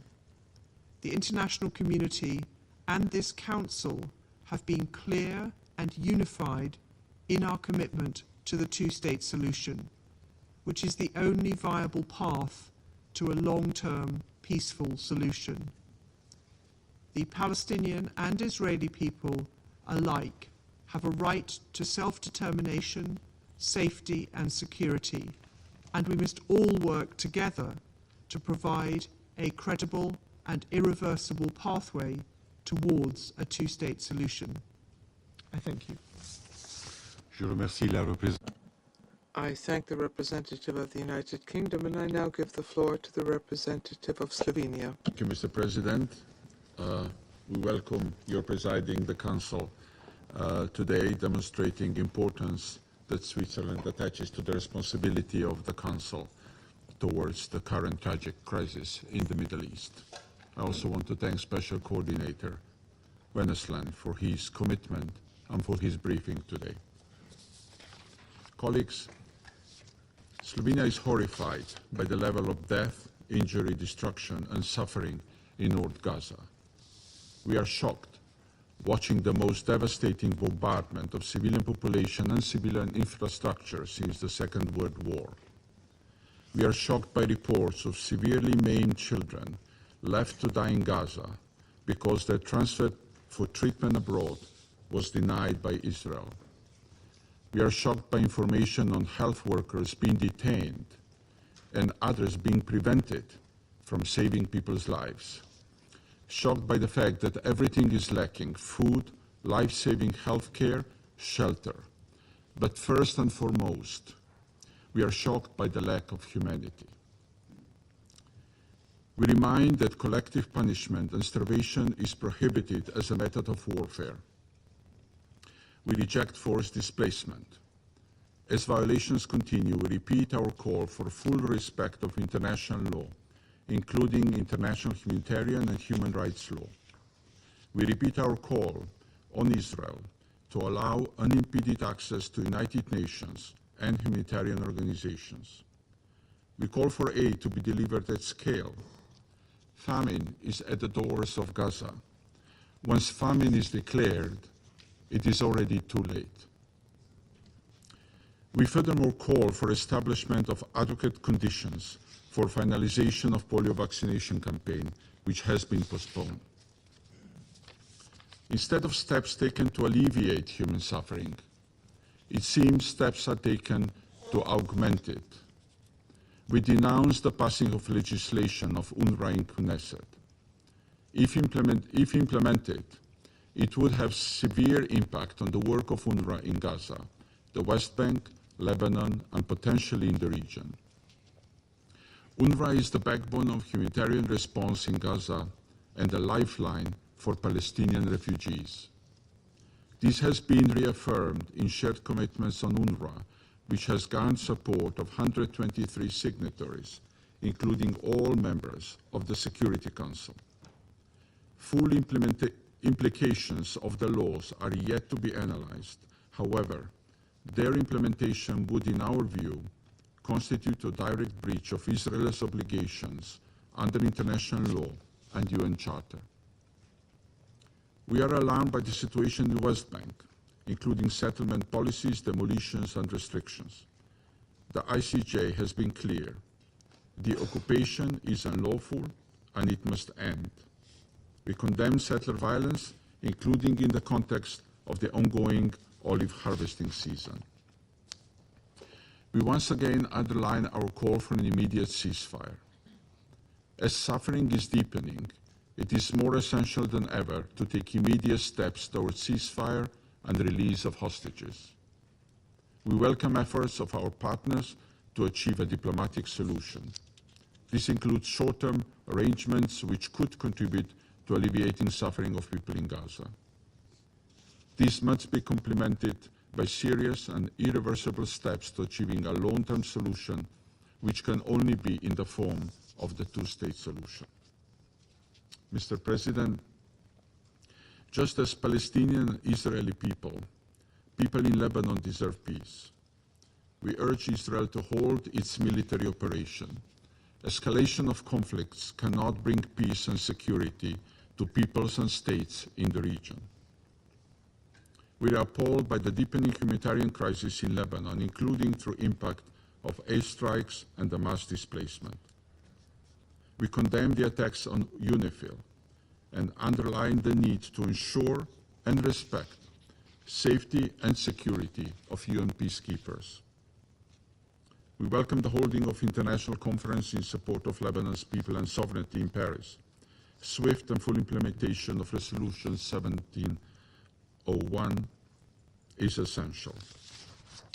Colleagues, as the situation is becoming more extreme, our opposition to violations of international law must become stronger. Silence is assent. Therefore, we cannot allow ourselves to accept a numbing effect of the scale of violation. We also cannot allow ourselves to be disillusioned by lack of action in this Council. This Council could do and should do more. The war must end. Thank you. I thank the representative of Slovenia for his statement. I now give the floor to the representative of Malta. Thank you, President.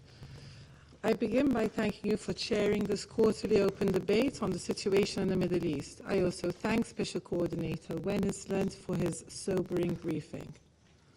Malta remains gravely concerned about the war in Gaza, the worsening situation in the West Bank and East Jerusalem, as well as the spreading of the conflict into Lebanon and the wider regional implications of these prolonged conflicts. While our commitment to secure a stable, peaceful Middle East remains unshaken, the unabating attacks and violence, coupled by this Council's inability to act or implement its resolutions, are deeply worrying. An immediate and unconditional ceasefire must be established. The images and scenes coming out of Gaza depict a horrific situation. Across the entire Strip, unprecedented threats to civilians are rampant. The humanitarian situation has long become catastrophic. Weeks of relentless Israeli shelling and hostilities in the north, including on schools, hospitals, places of worship, and displacement camps, have caused mass casualty incidents. Countless civilians, especially women and children, continue to suffer forced and repeated displacement. The cut-off of humanitarian aid is further compounding this situation. The UN and its implementing partners continue to face severe and unlawful obstructions by Israeli authorities in delivering critical aid to North Gaza. Most aid convoys are denied access on a daily basis. WFP has warned that the threat of famine is growing. Immediate and sustained humanitarian access across the Gaza Strip is desperately needed. We unequivocally condemn all actions that target civilians and civilian infrastructure. All parties must adhere to international law, including through the implementation of the ICJ's orders on provisional measures. We reiterate our condemnation of Hamas for its reprehensible terrorist attacks of 7th October 2023, and that Israel has the right to protect itself in accordance with international law, including international humanitarian law. We similarly demand the immediate and unconditional release of all hostages held by Hamas and other armed groups, and condemn the continued indiscriminate rocket fire endangering civilian population centers in Israel. President, in the occupied West Bank, including East Jerusalem, the situation is deteriorating rapidly. Israel's unilateral actions, including illegal settlement expansions, dispossession, arbitrary detainment, and continued raids in the West Bank, make life intolerable for Palestinians. Extremist settler violence fosters further instability. Furthermore, the status quo must be maintained and threats to the holy sites must cease. We recall the ICJ's advisory opinion of 19th July, which stated that Israel's presence in the occupied Palestinian territory is unlawful and must end as soon as possible. Malta is deeply concerned with the steps taken by the Israeli Knesset yesterday to abrogate UNRWA's ability to function in the OPT. These actions are contrary to international law, further entrench the occupation, have immediate devastating implications for millions of Palestinians, and broad regional consequences. UNRWA is a stabilizing force in the region and an irreplaceable actor for Palestinian refugees. We call on Israel to rescind this legislation and ensure UNRWA's unhindered access to those in need. Equally crucial is international support for the Palestinian Authority as it pursues revitalization. President, Malta is also gravely concerned over the escalating military situation in Lebanon. We condemn the alarming toll on civilians and widespread displacement taking place. We call for an urgent cessation of hostilities across the Blue Line and demand a ceasefire rooted in Resolution 1701. Hezbollah's rocket attacks must end, and Lebanon's sovereignty and territorial integrity must be upheld. Bolstering Lebanon's state institutions, particularly the Lebanese armed forces, is also critical. As a troop-contributing country, Malta is deeply concerned by recent assaults on UNIFIL peacekeepers. Such acts are blatant violations of international law and undermine the mission's critical role. The Security Council must stand united in its unwavering support for peacekeepers. Furthermore, we also need to maintain focus on the recent attacks and retaliatory strikes between Israel and Iran, which risks further widening the conflict. We urge all parties to de-escalate in order to break the cycle of escalation and avoid an all-out regional war. President, our immediate priority at this pivotal moment must be de-escalation and accountability. Diplomacy and concerted efforts towards ceasefires in Gaza and Lebanon are essential to prevent further bloodshed. Beyond the immediate crisis, our long-term objective must be the credible and irreversible realization of the two-state solution in accordance with Security Council resolutions and internationally agreed parameters. This is the only path that will ensure lasting peace and security for Palestinians and Israelis and the entire region.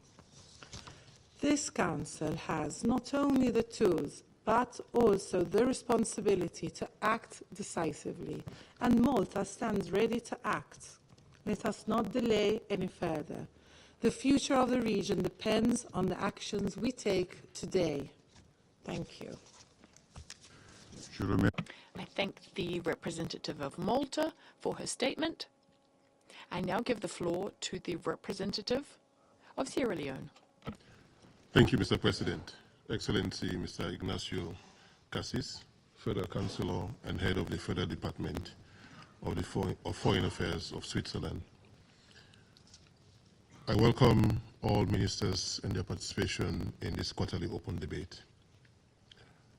On 24th October, just 5 days ago, the United Nations commemorated 79 years of its establishment with the primary purpose of upholding international peace and security and avoiding another major war, to save succeeding generations from the scourge of war. The situation in the Middle East is, however, deeply troubling. The ongoing illegal occupation of the state of Palestine by the state of Israel, compounded by the escalation following the 7th October attacks, has exacerbated the conflict. The acts of aggression by Israel in Lebanon, and the incessant Hezbollah rocket attacks on Israel, the attacks on UN peacekeepers, retaliatory strikes involving Iran and Israel, an assault by and retaliatory strikes against the Houthis in Yemen further complicates this already volatile landscape. These events challenge the very raison d'etre of the United Nations, our understanding of the safeguards provided by international law, and the values we profess to uphold. UNRWA, a United Nations entity, is being targeted by inter alia by a hostile legislation. We agree with the views expressed by the United Nations Secretary General, His Excellency Antonio Guterres, that the law adopted by the Knesset of Israel banning UNRWA in Israel, and I quote, could have devastating consequences for Palestinian refugees, end of quote. As we approach this debate, over a year since the recent escalation, it is essential to acknowledge the grim realities as presented by our briefer. And so I take this opportunity to thank Mr. Tor Wennesland, United Nations Special Coordinator for the Middle East Peace Process, for his sobering and comprehensive briefing. Mr. President, over 70 years since the question of Palestine was first brought before the United Nations, we still bear the burden of delivering peace in the region by supporting a two-state solution that guarantees the independence of the Palestinian people and a safe and secure Israel and Palestine. After months of meetings and consultations, the UN Security Council must fulfill its obligation as the primary body responsible for maintaining international peace and security and ensure implementation of its resolutions 2712, 2720, 2728, and 2735. It must implement its resolutions to end the horrifying cycle of death and destruction from the people in Gaza and Greater Palestine, as well as start the important task of reconstruction and rebuilding of the state of Palestine. To achieve these very fundamental objectives, we must be bold in our engagements with the parties to the conflict and be unrelenting in demanding they uphold the principles espoused in the Charter of the United Nations and international law, including international humanitarian law, as well as the binding orders of the International Court of Justice, particularly the provisional measures ordered in the application of the Convention on the Prevention and Punishment of the Crime of Genocide in the Gaza Strip, South Africa versus Israel. For more than 12 months, we've repeated our unequivocal condemnation of the killings of civilians in Gaza, the occupied Palestinian territory, and in Israel. We must emphasize the staggering toll. Over 1,300 Israeli civilians killed, hostages taken, and over 43,000 civilians in Gaza killed, with over 100,000 more injured. This cannot be normalized. We have witnessed regrettably collective punishment, intentional targeting of civilians, denial of humanitarian aid, and the tragic killing of humanitarian workers and journalists. The use of civilians as human shield is a further violation that cannot go unaddressed. Such actions violate the core tenets of international humanitarian law. We have denounced the multiple displacement of civilians and the destruction of civilian infrastructure, including attacks on hospitals and medical facilities, the latest being the attack at Kamal Adwan Hospital in northern Gaza over the weekend.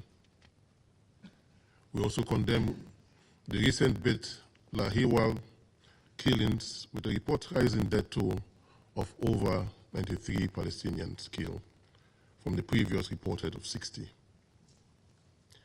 Every day, statistics provided by OCHA, UNRWA, and other humanitarian organizations point to serious violations of international humanitarian law and resolutions adopted by the Security Council and the General Assembly.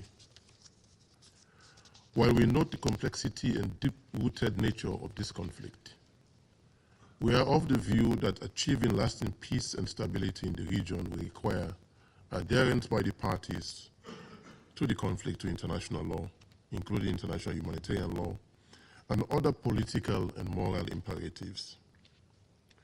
With an ever-worsening humanitarian crisis, intensified military operations, and tens of thousands of civilian fatalities, Sierra Leone again calls for an immediate ceasefire in the Gaza Strip and the entire region, and the release of the remaining hostages held by Hamas.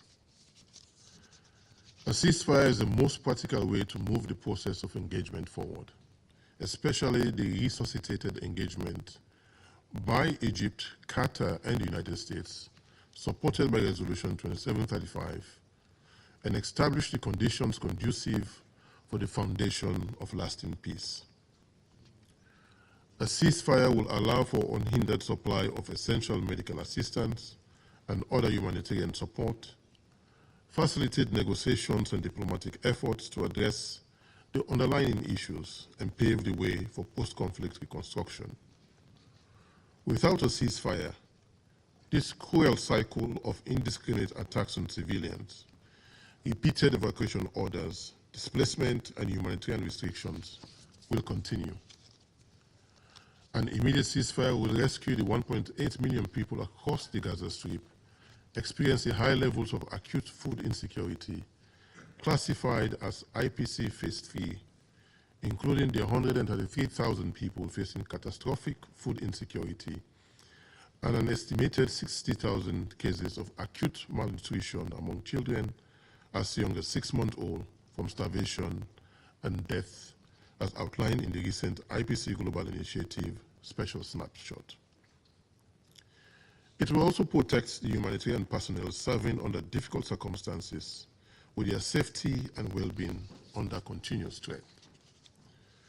Mr. President, as has already been emphasized by the briefer and other council members, swift and bold political will and good faith efforts are required by all parties to the conflict in Gaza and other parts of the region to bring an end to the fighting and ongoing destruction.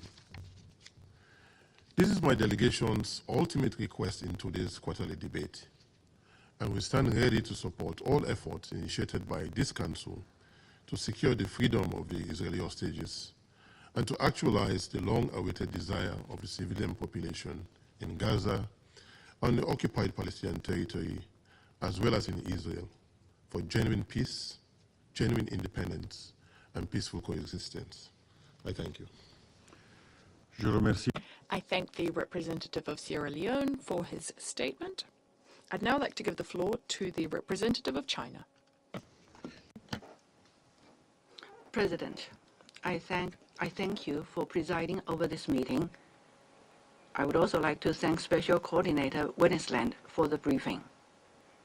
Today, the Council is again considering the situation in the Middle East. What is unfolding before our eyes is that Gaza and the Middle East as a whole is experiencing worsening situation, elusive peace prospects, and a looming all-out war. The Council should act immediately on the pressing issues with a view to promoting ceasefire, saving lives, and restoring peace. I wish to stress the following points. First, an immediate and permanent ceasefire is the prerequisite for saving lives and preventing further deterioration of the situation. There is no justification for any delay in ceasefire. The United States has announced that it will reinvigorate ceasefire negotiations. We hope that the negotiations will not fall into the weird cycle of walking on the spot, as we saw in the past several months, nor will they become a pretext for prolonging and expanding the fighting. The relevant diplomatic efforts should not be used as an excuse to obstruct the Council's action. We support the Council in using all the options in its toolbox and take further actions towards a ceasefire. Second, Gaza has been bombarded into a living hell, and northern Gaza is turning into the hell of the hell. supplies have been cut off, relief operations denied. Civilians in Jabalia camp evacuated at gunpoint. And patients and doctors at Kamal Adwan Hospital subjected to inhumane treatment. The bottom line of the international humanitarian law has been trampled upon time and again. This is a blot on the conscience of humanity and should not be tolerated at all. Israel must comply with its obligations under the international humanitarian law. No double standards should be allowed in this regard. Third, UNRWA has been providing relief in accordance with the General Assembly mandate. It is the backbone of humanitarian assistance in Gaza. The Israeli Knesset, in total disregard of the strong opposition of the international community, passed 2 bills in an attempt to restrict and close UNRWA. China expresses strong condemnation. Closing the agency would be a new round of collective punishment of millions of Palestinian refugees in the region and would severely affect the humanitarian situation, security, and stability in the region. We call on Israel to halt and revoke the said bills to ensure dignity, safety, and facilitation for the work of UN humanitarian agencies, including UNRWA. Fourth, in the current context, certain countries are continuing their massive supply of weapons to Israel. Whether such acts would contribute to achieving the objectives contained in the Council resolutions, this matter must be taken seriously. The GA Emergency Special Session has adopted a resolution urging all states to stop supplying weapons and equipment that might be used in the occupied Palestinian territory. China recently joined the joint letter initiated by Turkey and over 40 other countries calling for the implementation of this demand from the said resolution of GAESS. We hope that the countries concerned will take seriously the grave consequences of massive weapon supply and stop fueling the flames of military adventurism. Fifth, while the flames of war are raging in Gaza over the past year, the situation in the West Bank has also been deteriorating.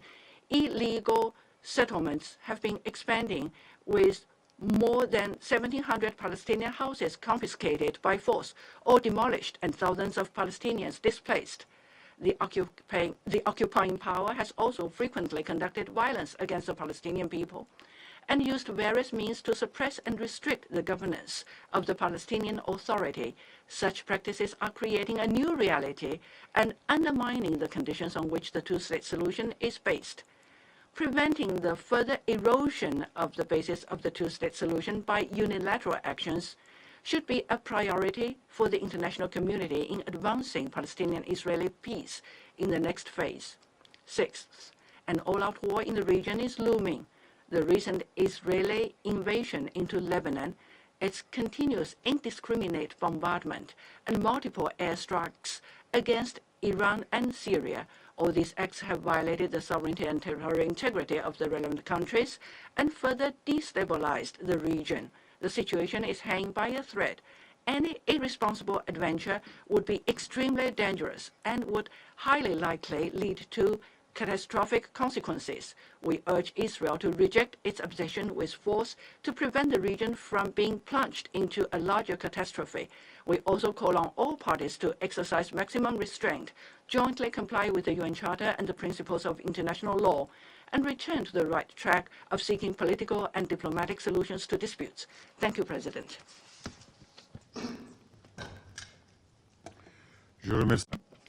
I thank the representative of China for that statement.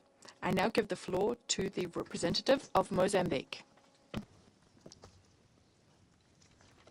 Thank you, Mr. President.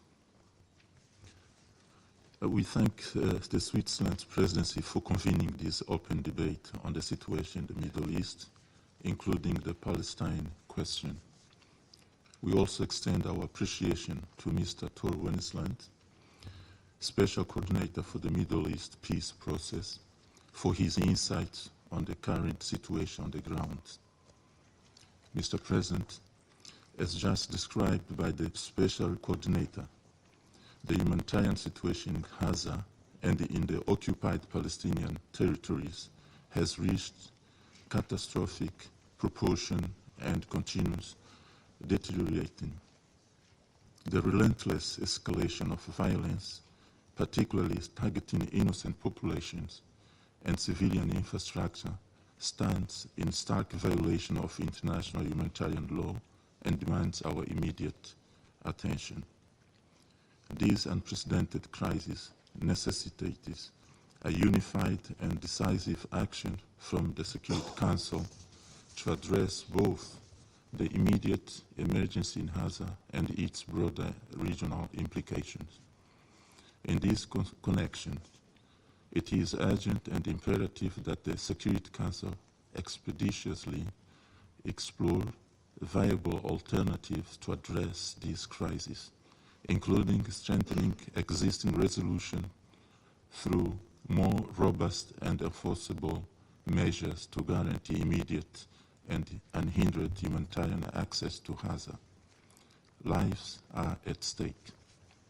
The resolution of this crisis fundamentally requires the committed engagement and decisive intervention of key Security Council members, recognizing that the stability in the Middle East is vital for regional as well as global security and development.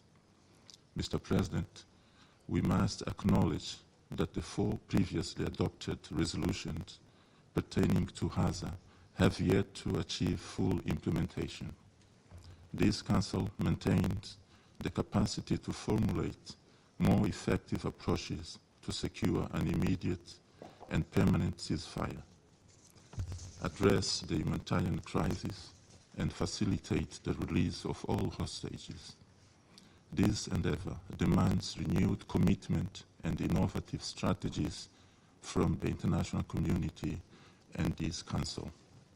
Furthermore, we note with grave concern the recent legislative action by the Israel Knesset banning the United Nations Relief and Works Agency from operating within Israel and occupied territories. This decision, which has drawn widespread international criticism, severely impedes the delivery of essential humanitarian aid to Palestinian refugees. It is paramount that all humanitarian actors, including the United Nations agencies and NGOs, be afforded the necessary access and security to fulfill their mandates in accordance with international humanitarian law and human rights principles. The Security Council must transcend mere expression of concern and implement decisive action. Violation of international law and total disregard for civilian rights require a robust and united response from this body. Action is essential to safeguard human life and uphold justice. The gravity of the situation demands immediate attention. Any indication of potential genocide must elicit a comprehensive response utilizing all available diplomatic and legal mechanisms at our disposal. The preservation of human life and dignity must remain our foremost priority. These concerted efforts are critical not only for providing relief to affected populations, but also for maintaining the credibility and moral authority of the international community in crisis response.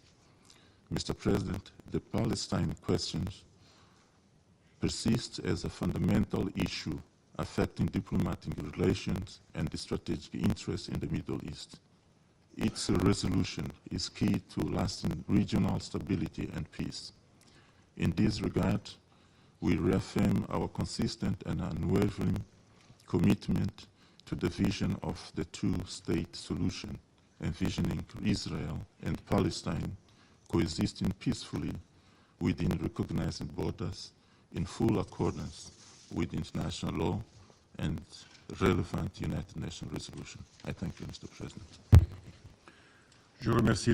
I thank the representative of Mozambique for his statement. I now give the floor to the representative of Ecuador. Gracias. Thank you, Mr. President. I'm grateful to Special Coordinator Wennesland for the report he's given us this morning.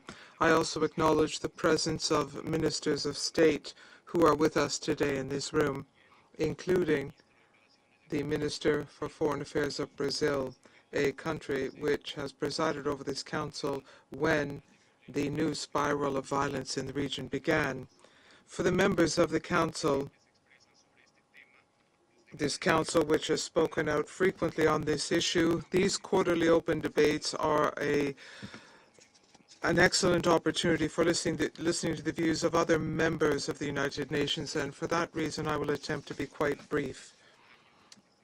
More than a year has gone by since the terrorist attacks carried out by Hamas took place on the 7th of October 2023. Ecuador continues to condemn these attacks unequivocally. More than a year of unprecedented violence which has caused death and suffering both for the Israeli people as well as the Palestinian people, in particular the residents in Gaza. Ecuador reiterates the need for an immediate ceasefire. We also reiterate the need for the immediate release of all hostages and the immediate implementation of the 4 resolutions already adopted by this Council. At the same time, my country recalls that all parties must comply with their obligations pursuant to international law, including international humanitarian law and international human rights law. Not to do so will lead to serious consequences. Ecuador deplores all attacks against civilians and critical infrastructure as well as civilian goods. We also condemn all violence and hostilities against civilians. We must halt the spiral of violence spreading through the region, and we must protect and support the efforts of those who are working to mitigate the suffering and assist war victims pursuant to this Council's Resolution 2730. Mr. President, Ecuador reiterates its support for the work of the United Nations, of its Secretary General, and of all of its agencies. Member states of the United Nations must cooperate with these efforts. This is our organization. We must facilitate its work to the extent possible, and at the very least, we should not hamper its work. The role of UNRWA is particularly important for regional stability. Any decision or action impacting its work is of concern. My country has reiterated these views on a number of occasions. We have always done so with the desire to contribute in good faith to resolving this conflict and to acting constructively, attempting to build bridges and not to exacerbate differences between the parties. Mr. President, thousands of dead and suffering for entire generations. This is proof that the Palestinian question will not be resolved through weapons and violence. Ultimately, the decision must be peaceful, negotiated, and just for the parties, with the existence of 2 states, Palestine and Israel, on the basis of the 1967 borders and relevant resolutions. We must move forward on this path. Thank you very much. I thank the representative of Ecuador for his statement. I will now give the floor to His Excellency Mr. Mauro Luis Yecker Vieira, Minister for Foreign Affairs of Brazil. Mr. President, the post-war international order is crumbling under our watch. The foundations laid after 2 global conflicts are being eroded. The unfolding events in the Middle East are not just another chapter in an old conflict. They are a stark reflection of a deeper crisis where might makes right and the principles meant to safeguard peace are overshadowed. This is why President Lula has called for a vigorous response to the grave challenges of our time. As he underscored in the opening of the 79th session of the General Assembly, the world needs a comprehensive overhaul of the UN Charter. A Charter Review Conference may seem ambitious, but it reflects the founding vision of the UN. Article 109 makes it clear that no system should remain static in an ever-changing world. Mr. President, the Council's duty is to protect all humanity, not just cater for the few. Its failure to act decisively has allowed the atrocities to continue unchecked, with the entire population paying the price. This is not mere rhetoric. It's reflected in the crimes committed against civilians in Gaza and Lebanon. Over 43,000 Palestinians and 2,500 Lebanese lives have already been lost to the cracks in a global order increasingly failing to uphold its promises. Brazil has been vocal in calling for an end to the escalating violence in the Middle East. Since our presidency of this council in October last year, when Israel was struck by a terrorist attack, we have witnessed a relentless descent into violence. Israel's responses to October 7 has gone far beyond any sense of proportion. More bombs have fallen on Gaza than on Dresden, Hamburg, and London during the World War II. This is not self-defense, it's collective punishment and obliteration.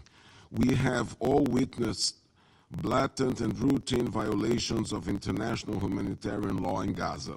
Civilian areas are indiscriminately and disproportionately targeted in military operations, leading to the destruction of critical infrastructure and suffering of innocent people. Famine and disease are spreading as the supply of basic necessities is severed. Even those protected under the Geneva Conventions, humanitarian workers, doctors and health personnel are being killed. Journalists have been shot and their news outlets silenced. Mr. President, the International Court of Justice has issued provisional measures directing Israel to halt actions that may violate the convention, the Genocide Convention, and facilitate the delivery of humanitarian aid. Additionally, Resolution 2735 of 2024 demand a full ceasefire, the withdrawal of Israeli forces from densely populated areas in Gaza, and the safe return of Palestinian civilians to their homes. These are not recommendations. They are binding obligations under international law. When mandatory directives from the highest legal and political bodies are ignored with impunity, it signs a dangerous unraveling of the global governance. The consequence is the disregard is more loss of life and unimaginable destruction. When I last addressed this council a month ago, I warned that Lebanon stood on the edge of a conflict. Today, we mourn the loss of thousands of innocent lives, including 2 Brazilian teenagers. In just 30 days, the number of displaced people in Lebanon was multiplied by tenfold. Since I last sat in this chair, I have been engaged in the urgent task of repatriating thousands of our dual nationals from Lebanon, completing 9 rescue flights by the Brazilian Air Force planes amid increasing security risks, including Israeli airstrikes deep into Lebanese territory. Thousands more await repatriation. Mr. President, the expansion of the war from Gaza to Lebanon shows a familiar pattern of disregard for the law. Assaults against UNRWA and now UNIFIL are a brazen repudiation of the multilateral system and everything the UN Charter represents. This is not the first time UNIFIL has come under fire. We must not forget the 1996 shelling by Israel of the UNIFIL compound in Cana, where 106 civilians who sought refuge were killed.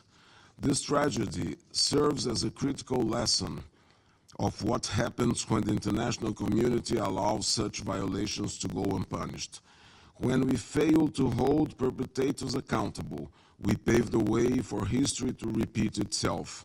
This is why Brazil condemns in the strongest terms the deliberate recent attack against the peacekeeping mission's personnel and infrastructure in Lebanon. Brazil also condemns the decision in the Knesset yesterday to pass laws against UNRWA. By attempting to dismantle vital services for Palestinians, these laws deepen the suffering of an already devastated people and run counter the request of International Court of Justice that Israel facilitates access to humanitarian assistance to Gazans. Efforts to undermine UNRWA are not just attacks on an institution, but on the very survival and dignity of the Palestinian people. Targeting UNRWA will neither remove the refugee status of the Palestinian people, nor the responsibility of the international community to protect those in need. We must reject this law for what it is, a dangerous precedent that undermines multilateralism and paves the way for further erosion of the global order. Mr. President, when international law is violated, those responsible must face consequences. It is our duty as UN member states to ensure that justice is enforced, investigations are carried out, responsibility is attributed, and penalties are imposed to prevent impunity and uphold the rule of law. We must uphold justice, not just call for it. In the face of a plausible case of genocide and the indiscriminate targeting of civilians, the international community can no longer be complicit by providing weapons that enable such crimes. The same holds true for weapons that prolong the illegal occupation of the Palestinian territories. We cannot allow the veto to become a shield for impunity. Mr. President, every time this Council meets to discuss the Middle East, the situation grows more dire. New front lines emerge, more innocent lives are lost, and the crisis deepens. The recent attack on Iran only served to underscore the escalating risk of a regional catastrophe. We are sliding toward a world where future generations inherit nothing but a legacy of endless conflict and suffering. How many more innocent lives will be counted the next time we convene? How much more suffering will we allow? War will not bring peace to the Middle East. Peace will come through a decisive commitment to diplomacy rooted in justice and respect for international law. As we grapple with escalating violence and the expansion of conflict, President Lula's call for a review of UN Charter resonates more urgently than ever. We owe it to the future generations to ensure that this body has the strength and mandate to uphold justice, protect humanity, and secure lasting peace. It is time to take the bold steps needed to make peace not just an aspiration, but a reality for all. I thank you, Mr. President. I thank His Excellency Mr. Vieira for his statement, and I will now give the floor to His Excellency Mr. Bruno Rodriguez Parilla, Minister for Foreign Affairs of Cuba. Mr. President, distinguished Minister, we endorse the statements by Uganda on behalf of the non-aligned movement, of Mauritania on behalf of the Arab Group, of Cameroon on behalf of the Organization of Islamic Conference, and of Senegal as chair of the Committee on the Exercise of the Inalienable Rights of the Palestinian People. It is inconceivable that after more than a year, the Security Council has not put an end to the genocide being committed against the Palestinian people.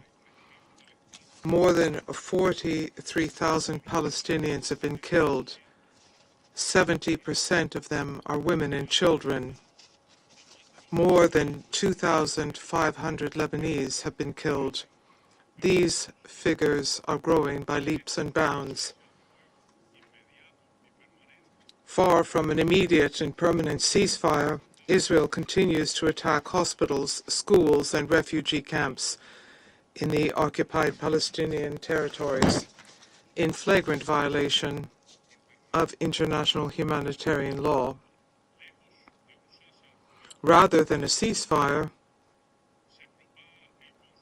Israel is spreading the conflict throughout the Middle East region, expanding its aggression to Lebanon, indiscriminately shelling territories in Syria and Yemen, and starting a new and dangerous escalation against the Islamic Republic of Iran. The government of Israel attacks and spurns the United Nations and its Secretary General. It attacks the security provided by the United Nations Interim Force in Lebanon and has kept up the most deadly attacks in Gaza that have been known in history against this organization's staff and humanitarian workers. The occupying power continues to obstruct humanitarian assistance to the Palestinian people. The recent approval by the Israeli parliament of a law banning any activity in the OPT by the United Nations Relief and Works Agency for Palestinian Refugees in the Near East, known as UNRWA in English, in addition to violating the UN Charter and Israel's obligations under international law, will further the suffering of the Palestinian people. How many children and women must be killed before the international community acts and puts an end to aggression, puts an end to illegal occupation, and provides international protection, which the Palestinian people so urgently need? How much more destruction must take place before rhetorical words and statements are replaced with practical actions against the genocide currently taking place? The impunity with which the current Israeli government continues to act is not only proof of the ineffectiveness of the Security Council, but this is an attack against multilateralism, and it undermines the very essence of the UN Charter and international law. It also means that the Palestinian people are facing a truly existential threat. It means that more innocent people will continue to be killed, maimed, detained, and displaced. Such impunity is only possible with the complicit political, military, logistical, and financial support provided to the occupying power by the United States government, which applies double standards and obstructs council action. Mr. President, it is not possible to achieve peace in the Middle East without a just solution to the Palestinian question. This is something that the government of Israel is attempting to block by every possible means, destroying the state of Palestine and making a two-state solution impossible. It is not possible to have a sovereign Palestinian state, an independent state, without Gaza and without pre-1967 borders, nor would such a state be possible without East Jerusalem as capital and without the return of refugees. The International Court of Justice, at the request of the UN General Assembly, expressed a clear position. Occupation by Israel of Palestinian territory and the denial of the right of these people to self-determination are illegal actions, and they violate international law. The immediate and unconditional admission of Palestine as a member state of the United Nations is an essential step towards a definitive solution to this conflict. Why does Palestine have to continue to wait before becoming a full-fledged member of the United Nations when Israel did so 75 years ago, pursuant to a resolution in which the two-state solution prevailed. To achieve peace and stability in the region, we also require the complete and unconditional withdrawal of Israel from Syrian Golan and from all occupied Arab territories. We call for a cessation of hostilities and aggression against the sovereignty and territorial integrity of the sister nations in the Middle East. Foreign interference in this region must end. We reiterate our appeal for an immediate and unconditional end to the arbitrary and illegal unilateral coercive measures imposed by the United States against sovereign countries in the Middle East. Cuba will continue to contribute to all legitimate international efforts to provide a just, broad, and lasting solution to the conflict in the Middle East. We call for united action by all peoples and governments of the world to halt the aggressions by the Israeli government.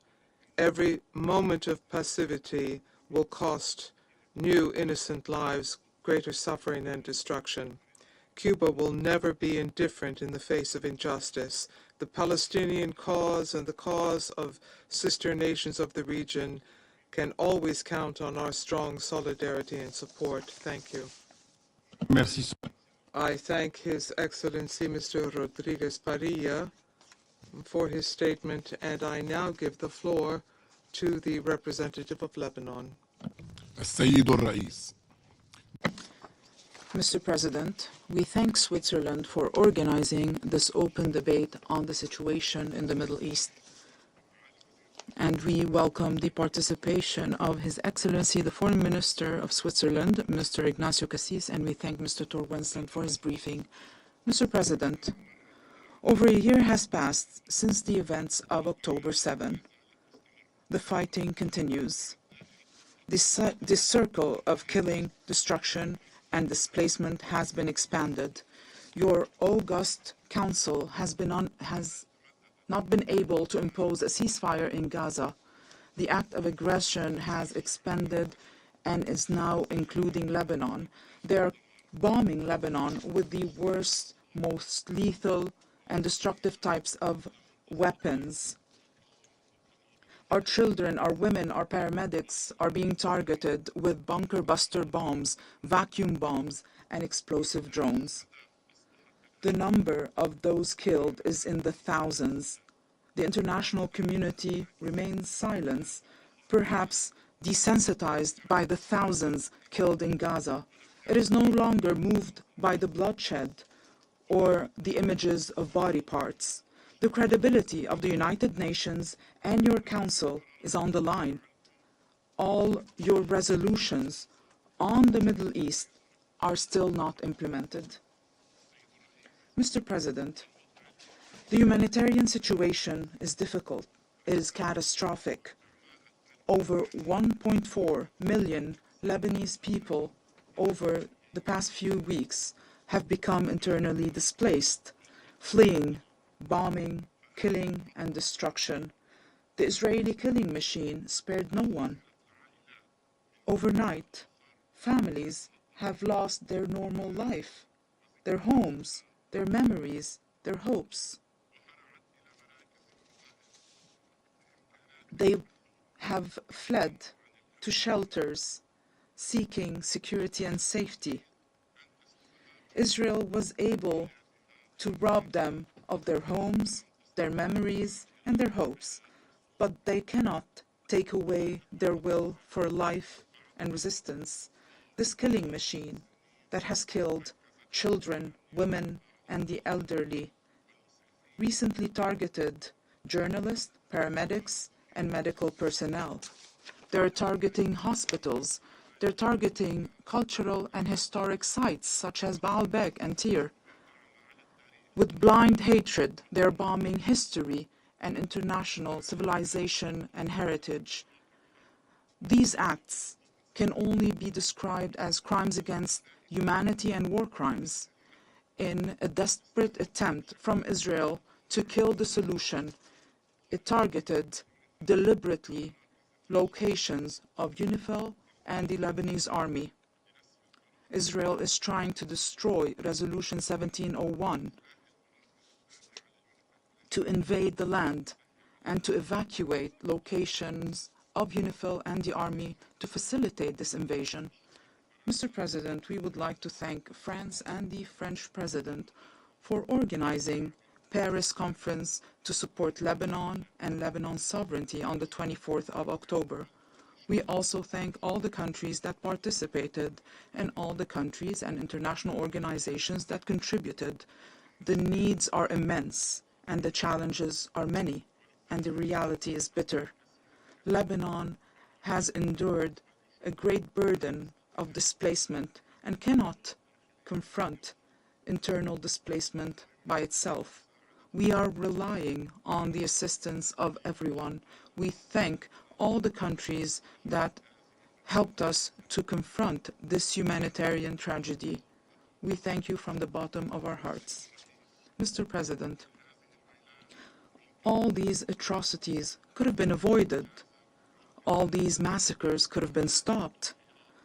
These sacrifices are enough to go back to reason, to reality.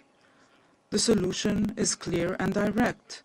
It was produced by this Council. The solution is in Resolution 1701, to put an end to the acts of aggression, to guarantee the deployment of the Lebanese army, to withdraw weapons to achieve stability. It is not a magical recipe. There is no supernatural solution. We will not be reinventing the wheel. This solution would spare bloodshed, destruction, and senseless acts, because the acts of Israel can only be described as senseless. The government and people of Lebanon do not want war. We want the implementation of Resolution 1701 in its entirety. The international community wants the implementation of Resolution 1701. The Security Council wants the implementation of Resolution 1701. The mediators are present around this table. They have been providing solutions for the past 13 months. However, on the other side, we have one party that do not wish for a solution, that wants to sacrifice additional lives, wants to go on with the war for only one reason, for personal agendas and ambitions. If they wanted to give precedence to the interest of their people, they would have ended the war immediately, would have spared bloodshed, and would have implemented the solution. Mr. President, Lebanon emphasizes the need to implement Security Council Resolution 1701 in its entirety. The Lebanese Foreign Minister provided steps for the implementation process.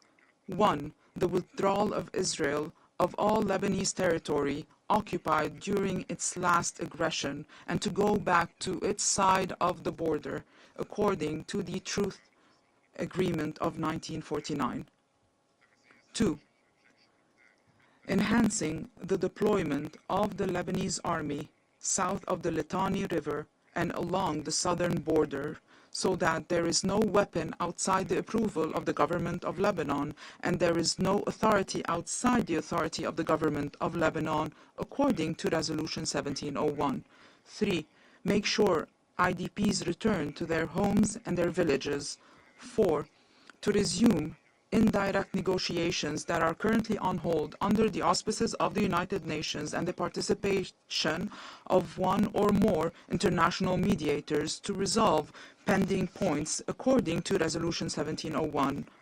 5. To start a serious negotiation process with a specific timeline to return the Shiba Farms and Kfar Shuba Hills to Lebanon and Point B1 in Ras El Nakura, to rebuild what was destroyed, to reform agricultural land that was polluted with white phosphorus, to remove any remnants of the aggression against Lebanon, so that we can provide a decent life to the citizens of the south of Lebanon, and finally provide financial and technical assistance to enhance the capacity of the Lebanese state, whether in its civil or military institutions. Mr. President, the United Nations and its agencies during the past 80 years have put in place principles and conventions to regulate and organize international relations.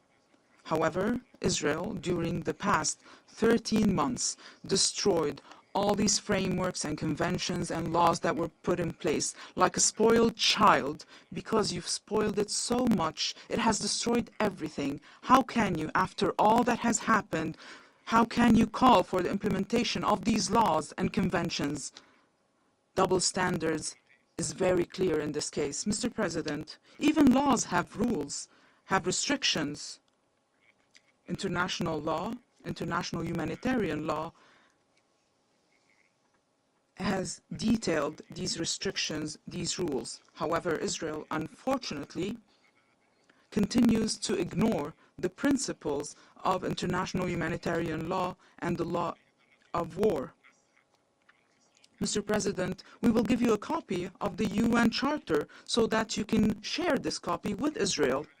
We do hope that you will remind Israel of the content of international humanitarian law, including the Geneva Conventions.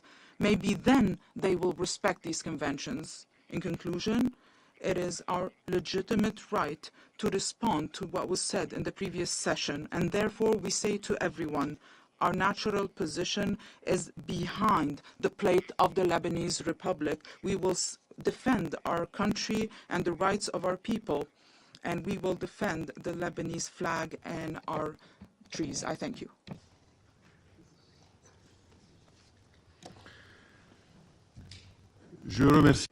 I'd like to thank the representative of Lebanon for his statement. Ladies and gentlemen, Excellencies, there are still a number of speakers remaining on my list for this meeting. With the concurrence of members of the Security Council, I propose that we suspend this meeting until 3 p.m. The meeting is suspended.